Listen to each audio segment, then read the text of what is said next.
Mr. Landis, and I know that we've kind of switched around where everybody sits. I just thought of that. Probably where you are is fine. And then when we get to your report, you can come forward and give that. We've kind of rearranged, so it's a little crowded over there for now. So we'll try this out and then we'll see if there's a better spot for the next meeting. Perfect. Okay, thank you.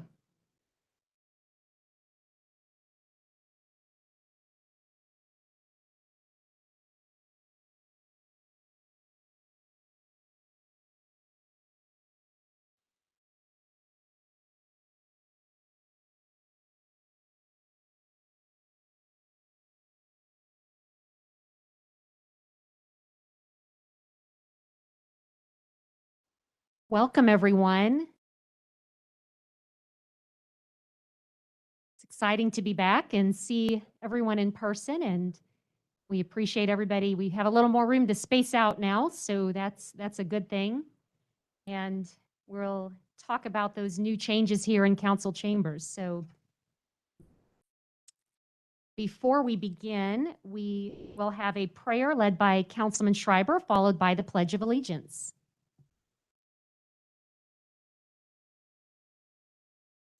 Our Father, we thank you for allowing us to meet again in this chamber. We ask for your guidance as we proceed day by day through our lives. We pray that you shine your holy light upon those who are ill, oppressed, or in despair.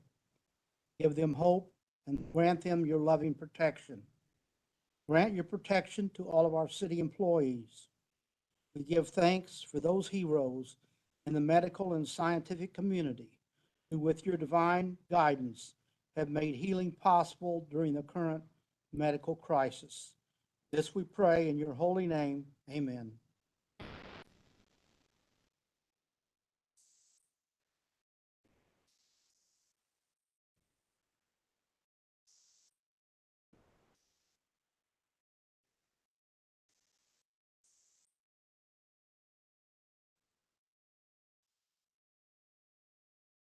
Welcome, everyone. I will now call to order the Monday, March 15th, 2021 City Council meeting.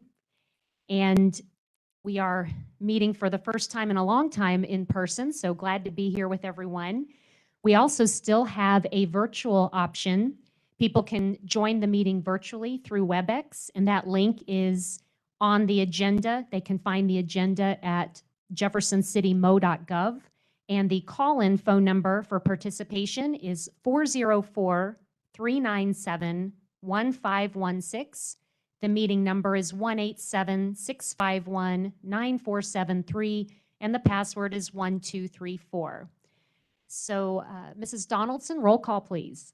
Fitzwater, Present. Graham, Here. Hensley, Present. Hussey, Here. Kimna, Here. Lester, Here. Schreiber, Vogt, Here. Ward, here, Wiseman. Item 3, is there a motion to adopt the agenda? Second. Any further discussion? All in favor say aye. Any opposed? Motion passes. And I'm talking as close to the mic as possible, so I know with our, we have some participation online, we want to make sure they can hear. So if it's too loud or too soft, just give me the signal from the back room there. And I would remind all of our council members to speak into the mic also, and those that come to the podium tonight. We have miscellaneous agenda items. We'll start with item 4, which is our pandemic update. This is something we've been doing at every council meeting for quite some time now. Typically, Christy Campbell, the health department director, usually joins our meetings to give us that update. She's unable to be here this evening, but I did want to share her update that she has shared with us. I do meet weekly with Ms. Campbell and the Community Health Center, SSM, Cap Region, and JCMG. We meet on a weekly basis to discuss the pandemic and our County Commissioner Bushman. So we are always in communication about what's going on. So, and typically we do our weekly press briefings as well, typically on Thursdays. This week, though, we'll have a press briefing on Friday instead because we have the vaccination event at the link. So we will be holding the press briefing there instead this week. So I will share Christy Campbell's report. Looking at our hospitals, Capital Region Medical Center currently has 0 COVID patients. SSM has 1. SSM has changed their visitor policy to 2 visitors per patient. Cole County, over the last 2 weeks, the cases have remained low. 10 was the highest day and 0 was the lowest, and the average is 5 cases per day, new cases.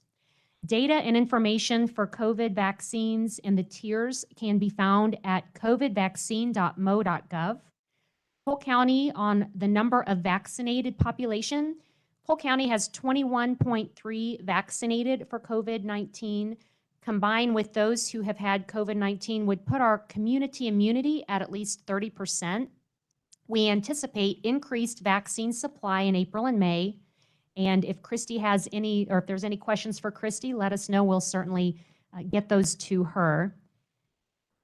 A few other things to announce. There is a testing event for community testing. It is a free testing event. You can register at health.mo.gov/community test, or you can call the phone number 919-351-6256. And that event will be held this Friday, March 19th from 9 a.m. to 3 p.m. And it's at the American Legion on Tanner Bridge. That will be spearheaded by the Community Health Center. And lastly, on the pandemic update, we appreciate everybody's work to get those cases down. As we know, we have the city-county advisory that's been in place since November.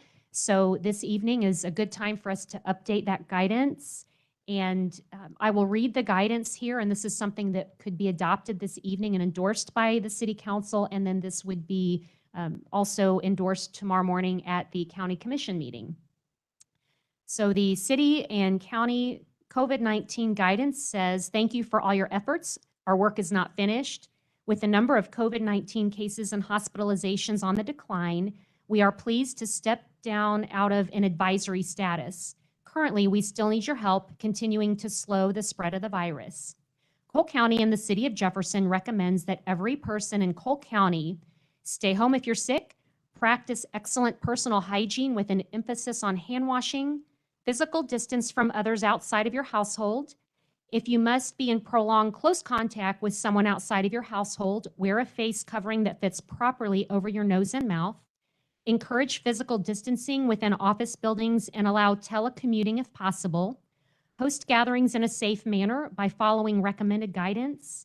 Continue to offer and utilize low-contact shopping methods, including curbside and delivery, and allow for distance between seating in restaurants. Get your COVID-19 vaccination as soon as your phase or tier is activated. Visit colehealth.org or covidvaccine.mo.gov for more information. Stay up to date on the latest guidance at health.mo.gov. Together, we are slowing the spread, but we need everyone to continue to do their part. And my quote reads, thank you for your continued support, and please follow this advice for ways that we can continue to move forward and do things safely. Spacing out is still important, and avoiding close gatherings along with the above guidance. We appreciate the collaboration between our community, our health professionals, and you.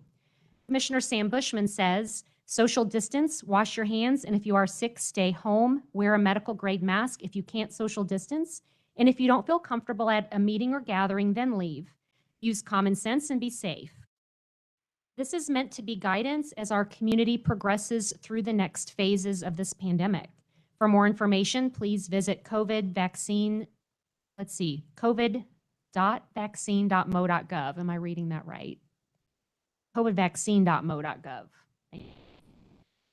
Or Cole County Health Department website at colehealth.org. That was a lot of information, but once we get this adopted, we will certainly be sure to share that so that you all can share that with your friends and family as well.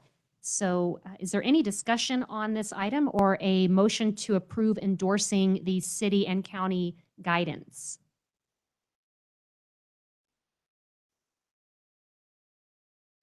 To approve the. Is there a second? Second. Any further discussion? All in favor say aye. Aye. Any opposed? Okay, so this will replace the previous guidance or advisory. So now we have this new guidance that has some great information. We'll make sure that we get this out on our website and also shared after the Cole County Commission endorses that tomorrow morning. So thank you for all of your continued efforts. Are there any questions on the pandemic update? Right. And item 2 or item B, we have transformational housing update. So I'd like to welcome Pastor Mark Kiekefer. Welcome. Thank you, Council and Mayor. The tornado brought a lot of change to our community, and there are some good things that are coming out of it. A group of people gathered after the tornado to talk about what our response might be, particularly in the area of housing. I'm here to report that a little over a year ago, we formed a nonprofit organization called Transformational Housing, the goal of which is to develop and maintain apartments that are affordable, especially for lower income people. And the idea is not just to provide real estate, but the idea is to use real estate as to provide relationships to help individuals develop skills for self-support through accountable relationships and coaching relationships. We are supported by local churches, businesses, and organizations. We are a Christian organization, but the dream is that individual congregations would develop teams of people who would help to maintain apartments, but more importantly, maintain relationships with people, those apartments, whether they be for a short term or a little longer term. We looked at some other communities around the area. Kansas City has a program called Hillcrest Transitional Housing that's been operating for over 20 years, very effective in helping people moving into stable situations, as well as Love Inc. in Columbia. We've had communication with them and are modeling some of our efforts off of what they do. As I said, the tornado did damage, especially among low-income housing. And in the midst of figuring out what we could do to start, we were presented with an opportunity to receive 203 Cherry Street. We could provide a tax receipt. Habitat for Humanity stepped in to help us. And we took ownership in April of 2020 after our nonprofit organization came into existence. The idea is that this might not be the cheapest way to get housing, but we're saving a building for historic preservation. Plus, it's an opportunity to have individuals and groups volunteer. So it became our starting point. We formed the nonprofit, help from a number of groups, but especially First Christian Church got us started. We have a board of directors, some of whom are here. You can see that, well, some of you know people on that list representing a number of faith communities, a number of churches in the area. We meet monthly to update on our progress. This is to be a collaborative effort. We're working with Habitat for Humanity, Common Ground Community Building, Central Missouri Community Action. We've received assistance in kind from Hush Blackwell and Connell Architecture. I especially want to thank local churches that have gotten behind us, both with finances and volunteers. A number of banks from the area, Central Bank, Hawthorne Bank, Jefferson Bank, and Mid-America Bank have all made generous donations. Our hope is that we will have 203 Cherry ready for occupancy by late fall or winter this year. Drive by if you'd like to see the progress from the outside. This is our tentative timeline.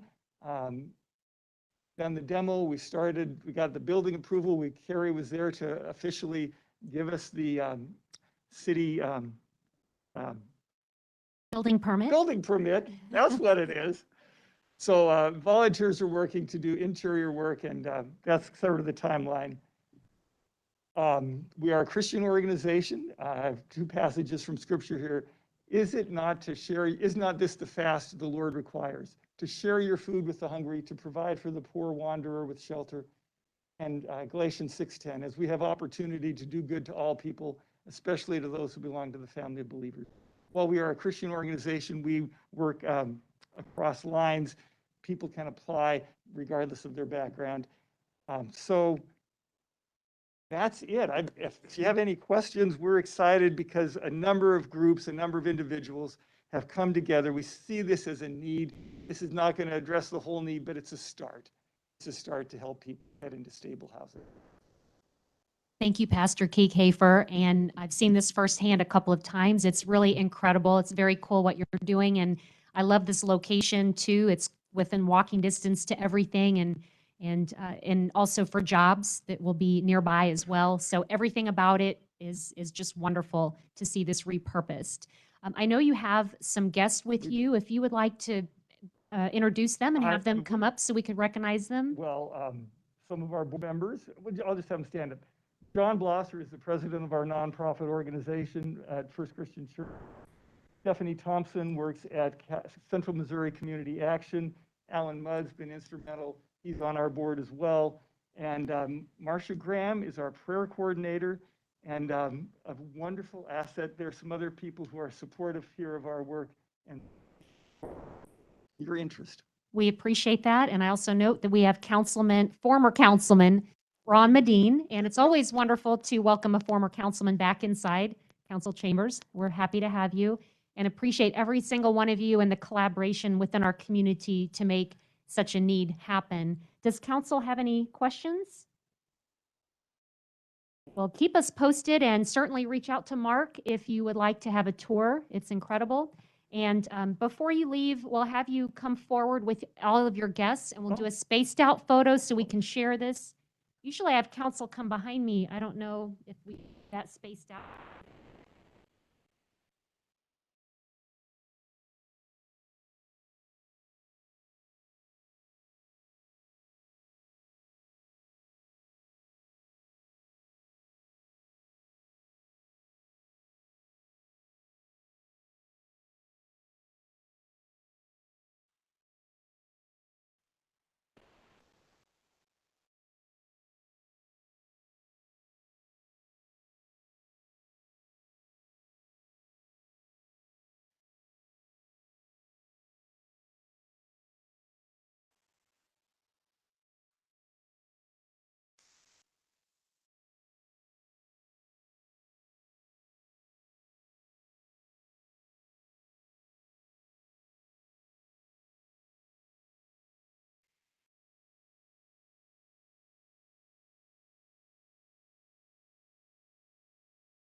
Right, thank you all very much. The next item, we have a recognition of city staff in assisting with the city council chamber renovation. And this is exciting. I know this has been a long time coming and it was the right time while we were out of here to do some upgrades in this room that hasn't seen upgrades since the 1980s. So the carpet and furniture had been original to that time.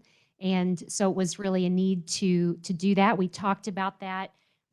Knowing after city court had left, that was a topic that was already on the radar for quite some time, but this just seemed like the right time to do it. In addition, it allowed us to space out more. You can see that we're more spaced than we were before.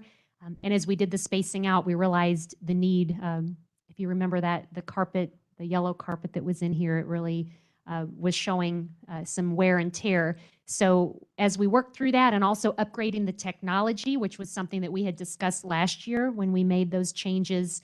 So now we have the TV screens that you see. So we have better technology.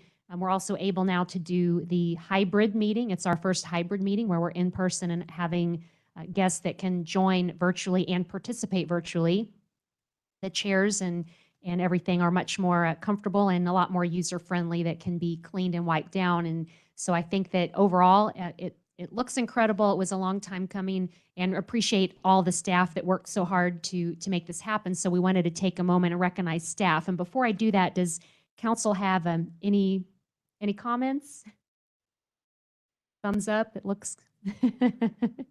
I know Councilman Hussey was able to lead the first official meeting here with Public Works and Planning this last week, and so got to actually preside in here. So very exciting. So I have some certificates. We just want to recognize and present certificates to city staff that worked so hard to make this happen. So as I call your name, if you would just come forward, I'll hand you the certificate and then just stay up here because we'll take a spread out group picture of everybody. We really appreciate you all taking the time to be here tonight and all that you did to make this project work. So And these are our certificates with our city seal, and it is a certificate of appreciation on behalf of the mayor and city council and staff of the city of Jefferson for their hard work and unparalleled experience with the renovation to the city council chambers. So we'll start with Mr. Pat Kaufman.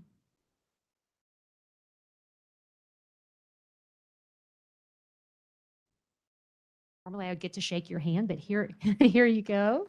Thank you, Pat. And we have Dylan Browner.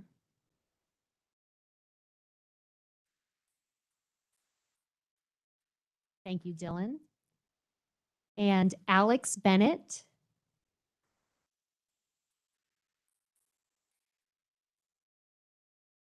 Thank you, Alex. And Don Walken.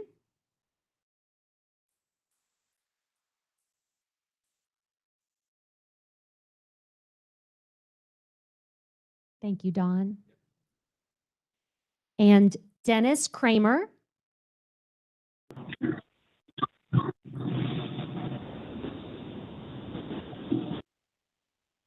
Clayton Tobin.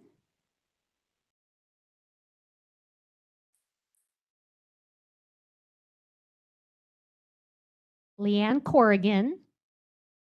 Clayton. Thank you, Leanne. Alan Bearhorst. May not be here this evening, but, and I think the rest of these may not be unless they were able to make it. Dan Quick. And then Dave Helmick.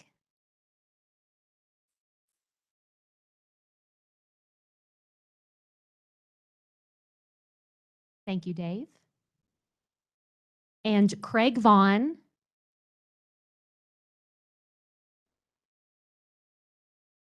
Eric Meyer. Jamie Copeland. Danny Proctor. And Jimmy Vandalick. And last but certainly not least, my assistant Jennifer Sakanik.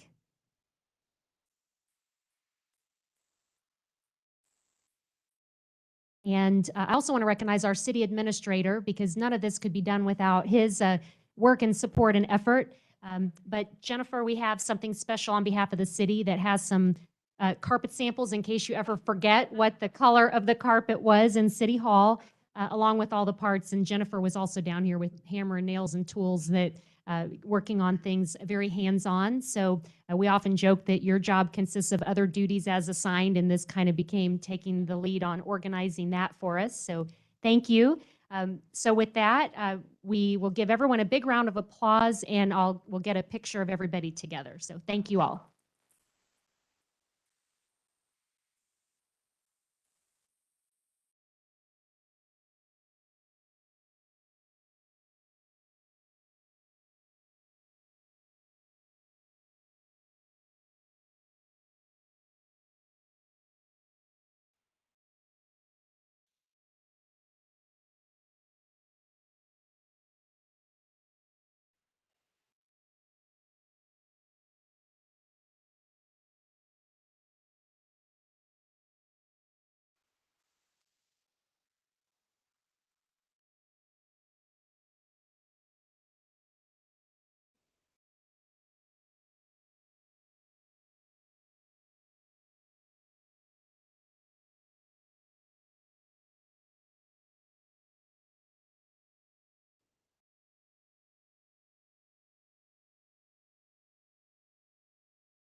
It's great to be back together, and appreciate all that work from our city, our awesome city staff to get that to come together.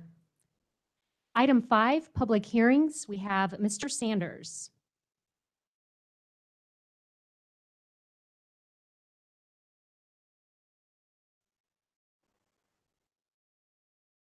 Thank you, Madam Mayor. Didn't resist the opportunity to try out some of this new technology here. The next 4 bill, public hearing is for one bill, 2020-63, but the 3 following it are adjoining. They all went to the Planning and Zoning Commission at the same time. So if the power pop up there, I'd appreciate it.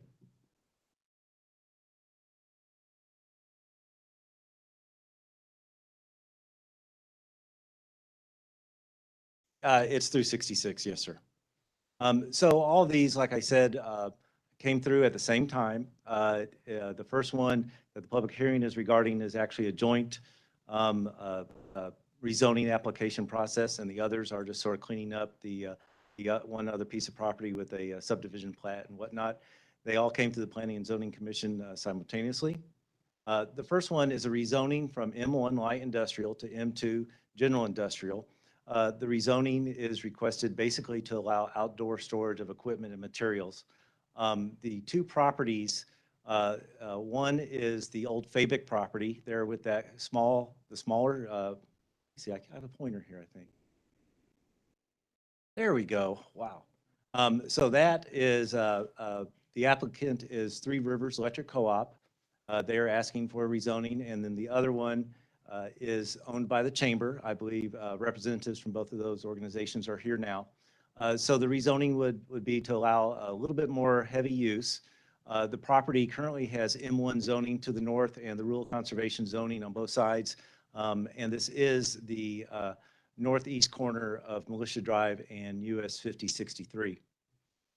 This rezoning basically is both properties, about 14 acres for the smaller one, about 85 for the larger one.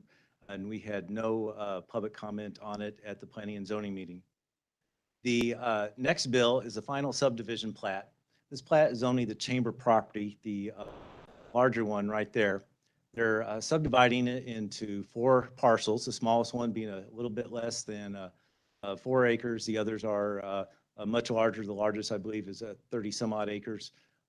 The plat also has an extension of the road, basically coming down here, extending down here. Now, one of the items written into the subdivision plat is a variance regarding the length of a cul-de-sac. The code currently allows for an 800-foot extension of a cul-de-sac or total length, and they're asking for an extension up to 1,500 feet.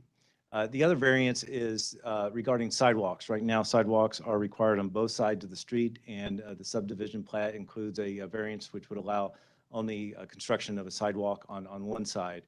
The intent is this piece of property here would ultimately be transferred over to the property owner here, Three Rivers Electric Co-op, to allow them more space for their needs. All the properties have access to all the utilities, electric, water, gas, phone, that. This also, I'll just go on to the next one here. I'm going to get ahead of myself. One of the bills also being requested is to prohibit parking on both sides of the road. In the industrial area like this, all of the uses will have their own parking lots, and on-street parking really is not needed, and it's safer for the larger vehicles going down the road. So that is also being requested at the same time. And then the last bill, as I mentioned, Three Rivers owns, hang of this, owns this parcel here. Right down here between these two lots at this one that would be created is a utility easement that's not being used and is no longer needed because of the subdivision plat allows access to all the utilities. This went to the Planning and Zoning Commission. All of these were recommended 8-0. As I mentioned, there was no public comment. And with that, I'd be glad to answer any questions. And I do see representatives that will probably talk, so I'm going to request the PowerPoint stays up here in case they want to use it. Thank you. Any questions for Mr. Sanders? Okay, at this time, I will open up the public hearing portion for Bill 2020-63. Is there anyone that would like to speak this evening? Welcome. Thank you, Mayor. Nice to be back in chambers. My name is Paul Sampson with Central Missouri Professional Services, and I'm representing both Three Rivers Electric and the Jefferson City Chamber of Commerce on this matter. This is property that the chamber has owned for quite some time, probably 10 plus years. Originally part of the Vanderfelt's farm and was zoned agricultural at the time. When it came into the city, it was zoned manufacturing, and that was done with the Fabic came in several years ago. That building has since become vacant, and Three Rivers Electric has acquired that property within the last couple of years. Their intent is to use that for some off-site storage and things like that, and just to have a place to grow their future operations. Chamber has also been working with Ameren Electric on purchasing Lot 3, which is,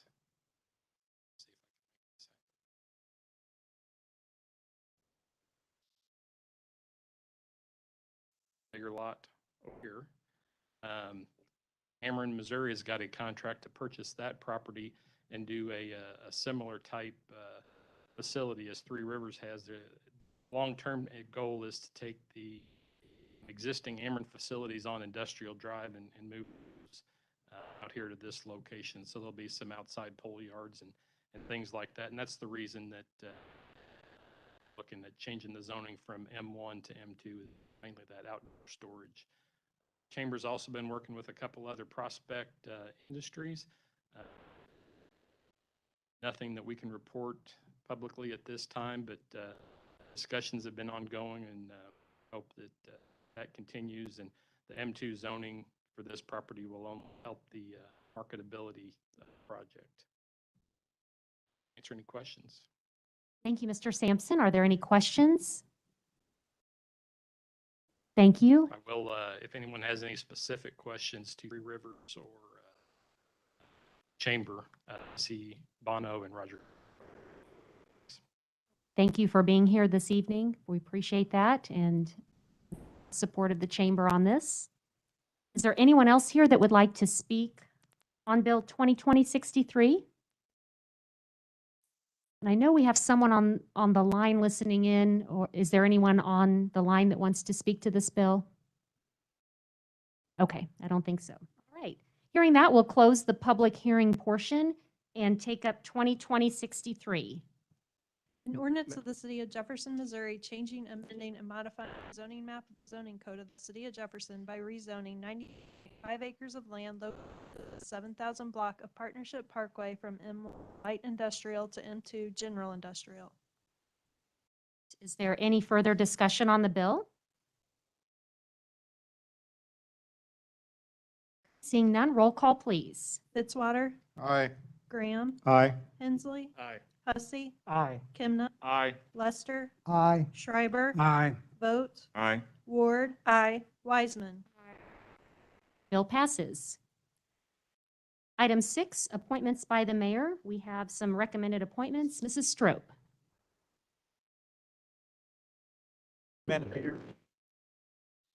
Thank you. Okay, we just have a few appointments this evening. The first is to the Airport Advisory Committee, and that's Jason Thurno. To the Cultural Arts Commission, Mitchell Woodrum and Emily Fretwell. And to the Human Relations Commission, Seth Bauman. And I will mention the appointment to the Airport Advisory Committee, that is a third term. So that will require 2/3 majority approval of the council. So we have the slate before us, and I would ask for a motion to approve. So moved. Second. Any further discussion? And we'll take up the entire slate, and like you said, it needs the 2/3. So all in favor, say aye. Aye. Any opposed? Motion passes. Yes. Interrupt for a moment. I wonder if it would be permissible for the council to take up Bill 64, 60. They're all related to that previous bill, so that the representatives for those businesses may. Sure. wish to Is there any hear that. objections by council to move that up? Okay, we will go ahead now and take up on bills pending. Item D, number 64. An ordinance of the City of Jefferson, Missouri, accepting and approving the final subdivision plat of Partnership Business Park, Section 2, a subdivision of the City of Jefferson, Missouri. And Mr. Sanders gave us a really good summary, so Councilman Graham? I do have one question, Mr. Sanders. I know you stated earlier that usually if it's a new development, sidewalks are required, and for some reason, we're only doing sidewalks on one side of this construction. Is there a reason why we're just doing one side and not both? The applicant requested it. There is not residential use. There certainly would be workers that could walk, and to do so, certainly they would be going in one direction and could certainly come back that same way. So the applicant was necessary, and the Planning and Zoning Commission took that under advisement and is making. So what I'm hearing is it's not a requirement if it's in a commercial, but if it's in residential, it is required? It is required in both. They're asking, or they're not asking, it's part of the variance written into the subdivision. Getting those confused, I'm sorry. No, it is required in both residential and commercial. They're asking, required in this one case. So I'm having a hard time with this one. So if it's required, but we're saying that it's okay not to do it, They requested as part of their subdivision plat that they platted. Certainly what would happen is if it was already built as a road, they could come to the Board of Adjustment and ask for a variance. They just went through the zoning commission this time, where it's ultimately up to the city council. Mr. So- Sampson might be able to explain more than I would like to have some more explanation on this one, please. Mr. Sampson? Thank you very much. When the first subdivision plat was done for Fabic, at the time, there was only sidewalk required on one side of the road. So there's an existing sidewalk on one side of the road, a Partnership Parkway on the other side of the street from Fabic. So we've asked for the variance that we would continue that sidewalk along one side of the street to the end of the cul-de-sac. If the sidewalk variance or the variance were not approved, we would have sidewalks on both sides of the street except for in front of Fabic, and then it would still just be one side of the street because that's not there. And it was only, only did the sidewalk on one side of the street originally because that's all that was required at the time. Thank you for the explanation, because I know it's serving as the liaison for planning and zoning. I know it's always said that we want to have sidewalks with new construction, so that was a red flag for me, but with your explanation, but I guess moving forward, I guess individuals who are wanting to build subdivisions can have that type of option as well too. Make sure that they have that as well too, so. Council members who will be serving on, please remember that, so. Any other questions or comments? Seeing none, roll call, please. Graham, Aye. Hensley. Aye. Hussey, Aye. Kimna, Aye. Lester, Aye. Schreiber, Aye. Vogt, Aye. Ward, aye. Wiseman. Aye. Fitzwater. Aye. Bill passes. 2020-65. An ordinance amending section 19-401, Streets and Highways, Schedule J, Parking Prohibited, subparagraph A of the Code of the City of Jefferson, Missouri pertaining to Partnership Parkway located Partnership Business Park. And Mr. Sanders has given us the presentation. Does council have any further questions or comments? Roll call, please. Hensley, Aye. Hussey, Aye. Kimna, Aye. Lester, Aye. Schreiber, Vogt, Aye. Ward, aye. Wiseman. Fitzwater, Aye. Graham. Aye. Bill passes. 2020-66. Ordinance of the City of Jefferson, Missouri vacating and discontinuing utility easement expressed as 7050 Partnership Parkway in the City of Jefferson, Missouri. And again, Mr. Sanders gave the presentation. Anything further? Roll call, please. Hussey, Aye. Kimna, Aye. Lester, Aye. Schreiber, Vogt, Aye. Ward, aye. Wiseman. Fitzwater, Aye. Graham, Aye. Hensley. Aye. Bill passes. Right, thank you all again. And now I believe we are back on item 8. Announcements from mayor, council, and staff. And we have our 4 standing committees. So do any of our committee chairs have anything to add? I know Councilman Hussey has some items. Yeah, I would just add the Public Works and Planning Committee meet last Thursday and brought up a point, a paper article about a public works tax, which is not really what was talked about. What that's referring to is a wastewater rate increase. So the committee did take action to recommend to the council adjustment within city ordinances regarding wastewater rates. Matt Marash has an extensive presentation behind why that's needed. We haven't had a rate increase in 4 years.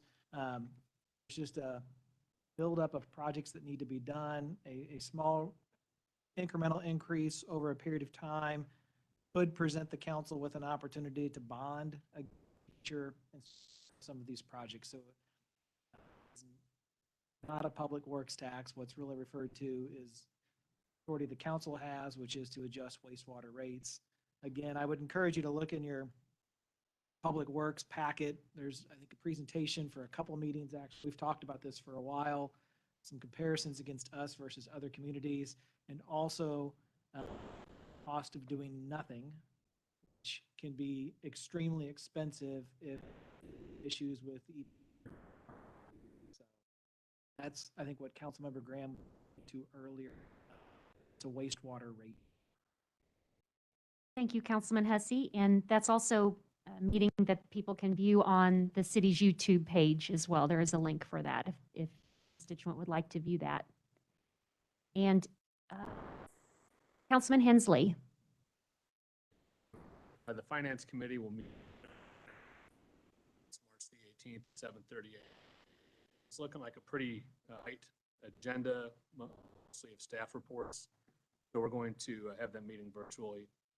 And we're expecting an update from staff about the recently passed American Rescue Plan, as the city expects to receive. This will just be the first conversations about to apply those funds and about any provisions in the act, appropriations. Thank you, Councilman Hensley. And it's my understanding that is a virtual meeting, correct? That's correct. Okay. And any other committee reports? Councilman Graham? Public Safety will meet on March the 25th, 7:30 a.m. JCPD Training Room. That is 7:30, March the 25th. Thank you, Councilman Graham. Any other council announcements? Item B, we'll have Mr. Sanders give us an update on the final comprehensive plan, Love Where You Live update.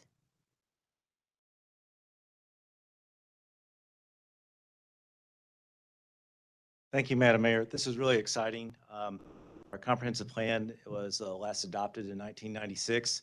While we're about a year behind on our timeline, it is real exciting to let you know that we're winding down our public comment period of the final draft of this plan. It's a Love Where You Live event, and we are also calling it Love Where You Work event. It's sort of the grand finale. Our public comment period will end March 31st. It's a hybrid event, half photo contest and half comprehensive plan workshop. So we're asking members of the public to submit a photo of what they love about the community. And if you do have issues with printing them out and submitting them, I would encourage you to contact city staff, and I'll talk about that in a minute. We would facilitate getting them printed out for you. If you also, we also extended the deadline to Thursday this week, excuse me. I'm really excited. I always get nervous public speaking, but this is fun this time. So if you go to our website, up in the upper left-hand corner, there's a comprehensive plan update. You can go there and find out more about the contest, find out about the event, contact us if you do need some assistance getting a submission to us. We'd be glad to work with you on that. We also, at one time, were mentioning about a awards event. We're not going to do that due to social distancing issues. The event is in about a week and a half, Thursday, March 25th, 3 to 7 p.m. It would be a good opportunity to see the new McClung renovations. That's where the event is, out at McClung Park at their newly renovated pavilion. And if you can't make it to the event, certainly on our webpage, there's also an online form which you can submit your comments, or you can also just call up and we'd be glad to go over. We have some displays right out here to explain what's in the plan. With that, I'd be glad to answer any questions. Thank you. Any questions for Mr. Sanders? And while we have you at the podium, if you want to give us an update on the bulky item pickup. Sure. This is also exciting for a different reason. It gives the citizens an opportunity to get rid of very large items that they otherwise would probably have to pay to have removed. This spring, west of Highway 54 will be April 12th time. East of Highway 54 will be starting on Monday, April 19th. We encourage people not to put things out too early. Certainly you want them out by that Monday morning at 5 a.m. So you have the weekend to get the large items out to the street. Generally, furniture will be picked up, large items that two people can easily pick up, TVs and microwaves. It's a good opportunity to get rid of old TVs. Bundles of materials no longer than 4 feet, and mattresses. And then if you also go to our website, there's a whole list of things that we aren't going to take. Glad to answer any questions regarding that. Thank you, Mr. Sanders. And some of the items that you're not taking could be dropped off in the future at the monthly hazardous waste city and county pickup. So certainly, and we are full for March, and we are full for April. So if you do have any hazardous waste, please go to our website. We have an online sign up, or you can call city staff at 634-6410, and we'd be glad to assist you and get you a reservation for May or later on this year. But need to be thinking ahead on that. The spots fill up, and we get a lot of hazardous materials, which we divert from the landfill. Great. Well, any questions for Mr. Sanders?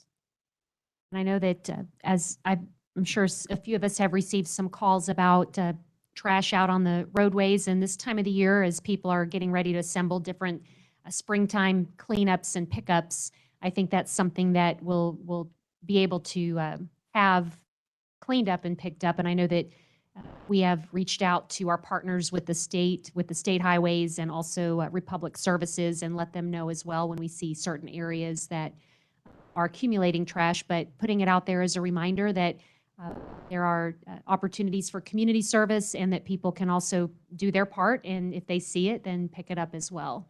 Certainly, and I'd like to add too that it is a code violation to put these items out too soon. Certainly, if anyone sees trash and debris in someone's yard, they certainly can call that 634-6010 number, and we'd be glad to take a look at it as a property maintenance issue too. Thank you. And it's 634-6410? Yes, I'm sorry if I misspoke. Got it. All right. Thank you. Any questions? All right. Thank you, Mr. Sanders.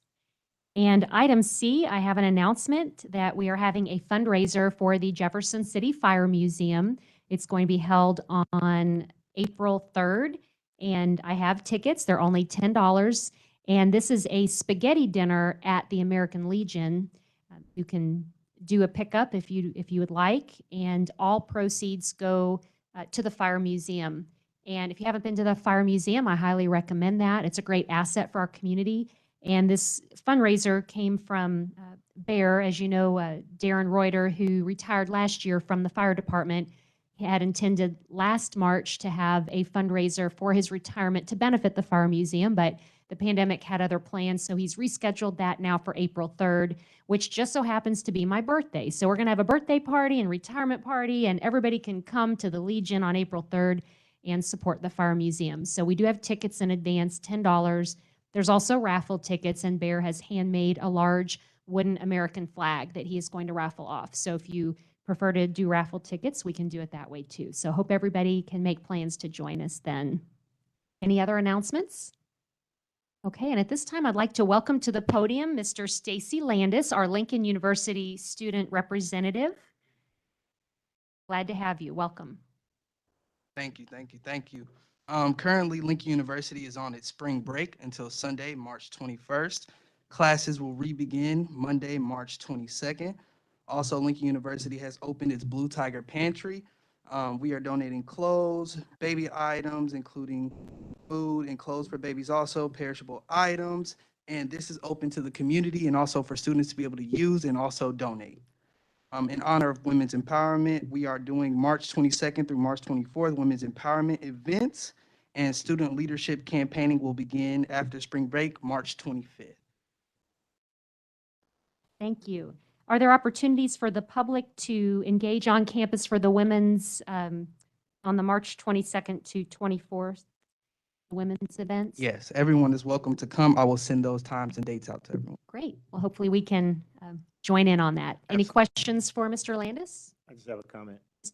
Councilman Graham? I know that we're going to be having a ribbon cutting ceremony when the students return back for the clothing and the food drive. We had a company out of St. Louis to donate about 300 brand new suits. These suits were like Joseph A. Banks, Men's Warehouse suits. And so that was just one set of items that was donated to this clothing pantry. The clothing pantry looks very nice, so I'm looking forward. And the community has been giving food, and different things like that. So we're looking to have an open house, and I would love to have all the city council members there, as well as the community, as a place to show their outpour of love for the Lincoln University students. There is no reason why a student at Lincoln University should go without having a suit. This company just said, they said, pull up a biggest U-Haul that you can get, and they just loaded it up with, like I said, with brand new suits. So it was shoes and everything. So kudos to your team. Thank you.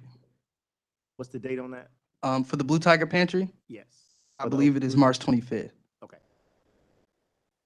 Send something out to. Great, we'll look forward to that. Thank you. Item 10, presentations from the gallery on specific bills or resolutions. Do we have anyone this evening that would like to speak on a specific bill? Mrs. Donaldson, has anyone signed up? No one has signed up. Okay, did we have anyone here that did not get to sign up to speak on a bill? And anyone online? No, okay. Item 11, consent agenda, and we have a long list, so I would ask for a motion to adopt the consent agenda, but withdrawing letter F. Is there a motion to adopt that? So moved. Any further discussion? All in favor say aye. Aye. Any opposed? Motion passes. Item 12, bills introduced, 2020-67. An ordinance of the City of Jefferson, Missouri authorizing a supplemental appropriation to the Jefferson City Police Department amending 2020-2021 annual budget and authorizing the expenditure of such funds. Lieutenant Stieferman. Yes, thank you, Madam Mayor and members of the council. This is asking for a supplemental appropriation from the Jefferson City Animal Shelter Donation Fund to fund two items. One is the installation of some commercial dishwashers to replace the residential dishwashers that were installed in the building that are currently very inefficient. And they don't reach the temperatures that we need them to reach to kill some of the infectious diseases that pass through the shelter. And the second part of this is to also fund the installation of the outdoor dog kennel doors that were purchased last year. The manufacturer fell behind due to COVID reasons and was finally able to deliver those doors to us since they were custom fabricated. And now we've got to get those doors installed to help regulate the indoor temperature in the dog kennels, because right now, connection between the outdoor and the indoor part of the kennels. Thank you. Are there any questions? And these funds are coming from the Animal Shelter Donation Fund? Yes, that is correct. Okay, so is there a need to suspend the rules on this, or are you okay with doors and the dishwasher and things like that now? Wait for it to be done right away. I wouldn't say no, but I don't see any reason why we can't wait for Okay. one more meeting. All right, thanks. Thank you. Any further questions, comments?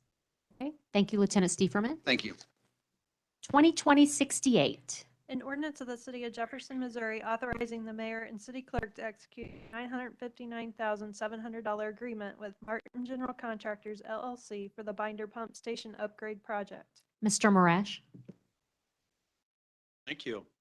As clerk indicated, this bill would approve a construction contract with Martin General Contractors.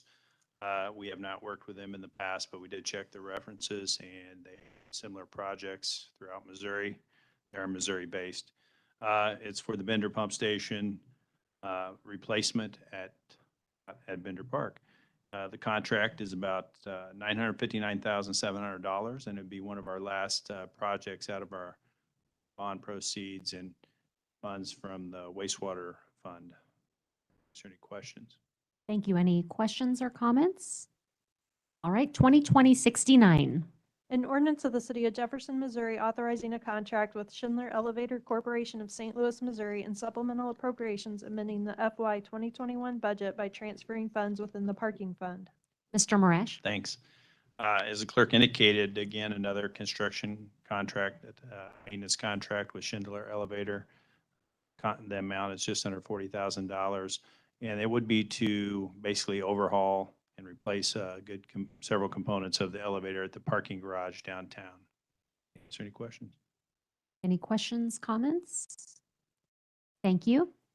Item 13, bills pending 2020-61. An ordinance of the City of Jefferson, Missouri authorizing the continuance of a sales tax for capital improvements at the rate of 0.5%, the collection and use thereof, and providing for the submission of this ordinance to the qualified voters of said city for their approval at the election to be held on August 3rd, 2021. Mr. Molman. Thank you. This ordinance submits to the voters the city's half-cent capital improvement sales tax to be continued. The ballot date, the election date is August 3rd. Ordinance would impose sales tax H, seventh iteration of this sales tax. Thank you, Mr. Molman. And I know this is something that is very integral to the success of our community. It's something that's been very successful and very well received for many years, and appreciate the continued support of the community on these very important capital improvements projects. I know our community wouldn't look near the same without it, without all the work that's been done over the years, and we look forward to this future renewal that's done every 5 years. Are there any council questions, comments, deliberation? Councilman Fitzwater? Yeah, thank you, Madam Mayor. First time through this process, trying to get some kind of an indication of, you know, we've identified about how much revenue we think we're, as we work through the process. I know we've had some items presented at the work session. What's kind of the time frame of trying to identify those items and a little bit more on this skeleton? My concern is a group like us said 5-6 years ago, similar process. We identified some projects, which, you know, I'm trying to look in a crystal ball and look into the future. But we just put the brakes on one of those projects, spent a considerable amount of money before we decided we were not going to do it. You know, decision in 2021 was probably appropriate, but I would like not to do that again. So I'm just trying to get a feel for when do we start putting, know where those dollars are.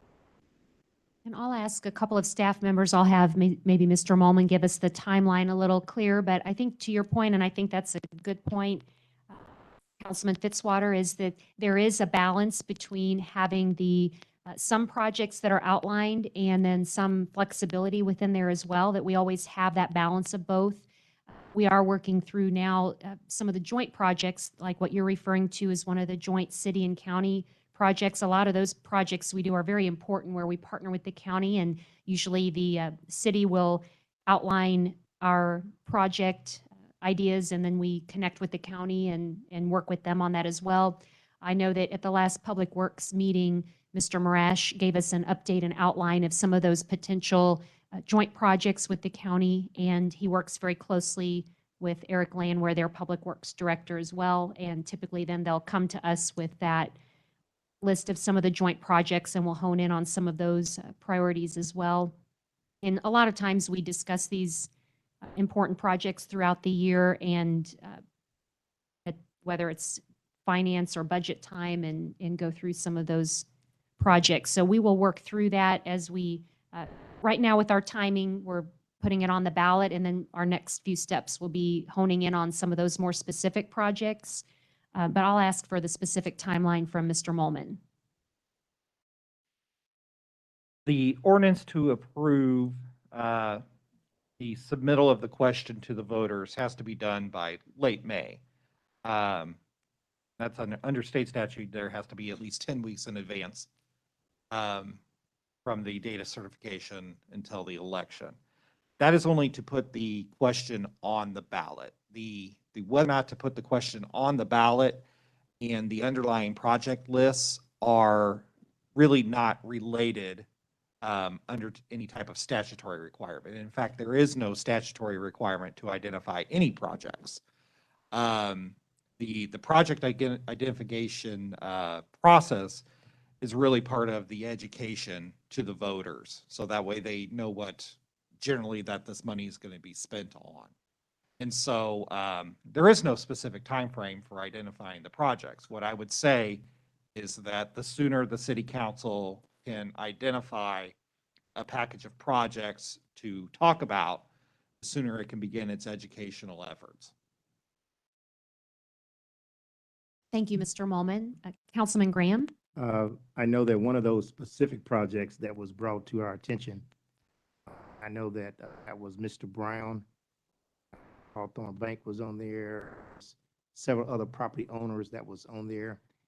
Let's talk about county. This been a county city project venture. Thought that we was going to reach out to the county to see if that was something that was going to be part of this sales tax H. So I guess my question is, did that take place?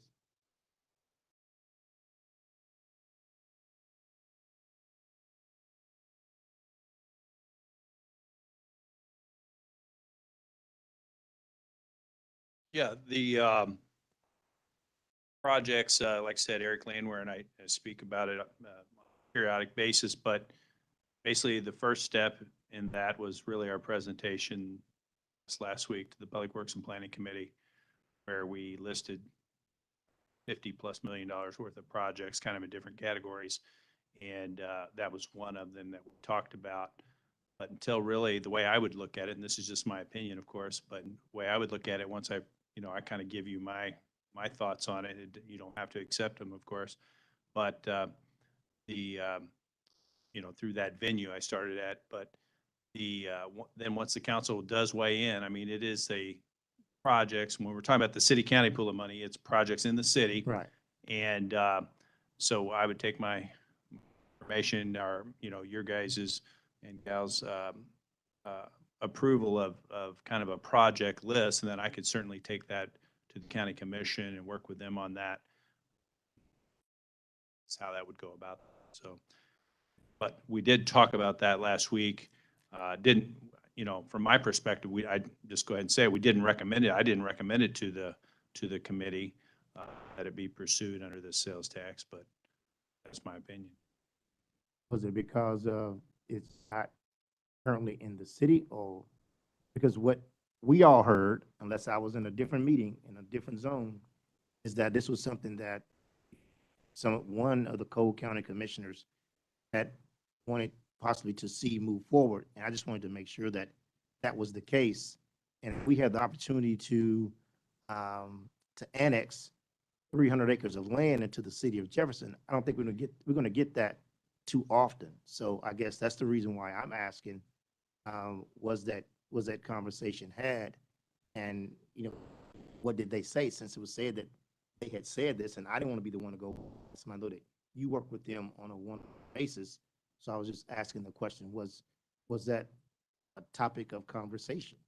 I didn't speak with the county commission about it. That's what you're With asking. Eric Landwehr, I guess. Yeah, we've spoken about the project list in general. In his mouth, but like I said, annexing land is one thing, and that would be a deal from the city. But if you're interested in annexing land and building roads and things like that to get there, that would typically be a development agreement of some type. And the city council would typically want something to be done there, whether there's jobs created or a certain amount of money spent, some guarantees of that. And in this particular instance, I'm not aware of any of those things happening at this moment, similar to like St. Mary's Hospital being constructed, significant jobs and funds being spent there. And that's why at the time, the city and the county did get in partnership on that particular one, but all kinds of things that comprised of those type of developments. Usually when I go to community, this is just usually, not all the time, but whenever you see an area where there's a hospital, then there's a school, usually there's development that takes place around that area, unless, I mean, not every community, not every city, but certainly a majority of them, you will see a community starts to build because it's closer to a school, it's closer to a hospital. But with that just being nothing but just land and nothing there, I think we have to start somewhere. And if the county is willing to partner with the city in a project, then I think we need to start somewhere. If not, we're going to be I think, singing the same old song, and there's nothing gonna be there. So that's just my two thoughts. I just hope that you do have a serious conversation about that area. Like I said once, I've said it again, I said over and over again. There's more to Jefferson City than downtown. You have to be able to expand to the west end, east end as well too. It's all over. When we're doing roads and other projects, we have to. Thank you, Councilman Graham. And I believe at the Public Works and Planning meeting, it was brought up that there is quite a bit of developable land in that area with current roads that are already there. And so there is quite a bit of room for development. But certainly to your point, to see that develop, if they brought forward a developer that was ready for that type of development, there are actually several ways that they can fund the road. Typically, the city wouldn't necessarily build the road. It could be through a CID or a TDD. So there are options that could be done that perhaps could be shared with that development group and let them know maybe what other options are available to them. But I think we're doing something with the road for the MSP development as well too. I think we develop roads there as well too. And that was part of the agreement with the state. It was a trade for the land. It was part of getting that land Is there a to the TDD? city. Is there a TDD tied to that? A CID, A CID, is it tied to that road? possibly, that's part of that. So that was also an area where the city had wanted to see that development in that core part of the city. And certainly it is up to council to make those decisions, but there are other ways that that could be approached as well. Councilman Schreiber? Councilman Graham's comments are well taken, but when we talk about hospitals and community, one of the things that this is my personal opinion based on our conversations at Public Works, is that we need to keep up the infrastructure and roads, so on and so forth, in the areas that need it the most, and that's a lot of the older areas. A perfect example is Monroe Street. Hospital over in that area has built a $40 million surgery center. They were at the Public Works meeting and stated that there was some difficulty, particularly at the time of the tornado, with ingress and egress into that area. I think that that's absolutely critical that we worry about that. And other thing that we discussed, of course, was the High Street Viaduct. So, I'm all for annexation. I'm all for new roads, new areas, but we need to be able to take care of what we already have first. It makes no difference, whether that's in the inner core of the city. Inner core dies, then it has a domino effect in other areas. So that's my feeling on it. Councilman Hussey? Get back to Councilmember Fitzwater's original question, which was timing on these things. To our awesome city archives, my mind gets a bit jumbled. April 4th, 2016, and it becomes clear now that I think back on it. Two things voted on that evening. One was the placement of the ballot matter on the ballot. The second item was a resolution talking about the allocation sales tax. However, it wasn't necessarily project specific. The company documentation talks about a certain line item for the joint city-county projects, and it keeps things more in like a category, as opposed to getting into the nitty-gritty about, is it Monroe Street or is it Stadium or sorts of things. Those decisions, I believe, kind of unfold a little bit later. But in terms of documentation before the council and what we actually voted on, it looks more like a lot of money for overlay, transit, into those, stormwater has 1.8 million 5 years ago, but we didn't go through and decide which projects it was going to be or what streets were going to be over. So I think back to your point would be, oftentimes I think what we do is we make those sort of categorical allocations, put it on the ballot, but we don't necessarily decide on the specific projects prior to taking that step to put something. Sometimes that's just a timing thing too. We want to get it. Again, we did this right before a transition on the council as well, and I think there was probably a desire just to get it cleaned up and done, get it on the August ballot. I'd go back. Matt and his team, they presented to Public Works Committee last week. They looked through it from a lens of a long list of projects. There's bigger plans in place. Matt presented on the stadium corridor because there's been a long-term vision on that particular corridor. His team is going to kind of work within that framework because that's the direction that we've headed. Mr.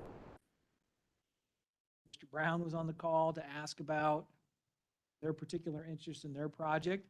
And I think it was communicated back to say that there's a process in place that if they come forth with a development plan and it wants to be negotiated in a way that the council holds the authority to put dollars towards those projects, but ultimately those types of projects are often done through some sort of development agreement where the St. Mary's project was referenced, but also St. Mary's put down a line of credit on that road work, that if they didn't build the hospital, the city was going to recoup initially a lot of the money, and then as the project got further along, it might have been scaled back on how much the city could recoup. And so there was an agreement between the parties at play. And so I think that's an important distinction on a project like that is in new development, especially when it's an unannexed or outside the city limits would have to be annexed, is that we have the tools in place to negotiate those. I'm not certain the inclusion of a project like that in the capital improvement sales tax list is the best approach until some of those other things are worked out and it's wrapped up. At that same meeting, as Councilmember Schreiber brought up about Monroe Street, we had representatives from Capital Region and Bill Freeman. He just kind of represents the whole area there, right? Old Town or Mortuary, or just a strong interest in that part about Monroe Street and the prioritization of that. And so my guess is that, fortunately, Councilmember Graham, I don't know if we're going to get to make decisions about where those dollars get spent long term. And so that's a little historical perspective about process that's been used in the past. It doesn't mean it has to be that way. But I think we'd probably spin our wheels if we tried to allocate every dime of that right now before putting something on the ballot. Thank you, Councilman Hesse. Councilman Graham? Certainly, I thank you for that. But I do know that this was not a conversation that just started yesterday. This is a conversation that started several years ago. I think right before we went into sales tax G, this is a conversation that was being had with the county and the city. So this is not a new item, what I'm talking about now. This is something that now there's another sales tax H that's coming up, and it's still being the same conversation. So this isn't new. This is old. Councilman Hesse and then Mr. Well, Kroll. I agree that those property owners have talked about this. I think our first few months on the council, we had a resolution before us about that particular area. It was a resolution, in my opinion, that had no teeth, about a commitment there to that particular project. It's been talked about, and I would counter that to say there's a lot of projects that get talked about in this community. The step that's not been taken on this particular project that I think has kind of held it back has been getting to the table on an actionable development agreement where the parties are committed and things get signed. There's a TDD out there, and so there's a potential funding stream to do some of that work.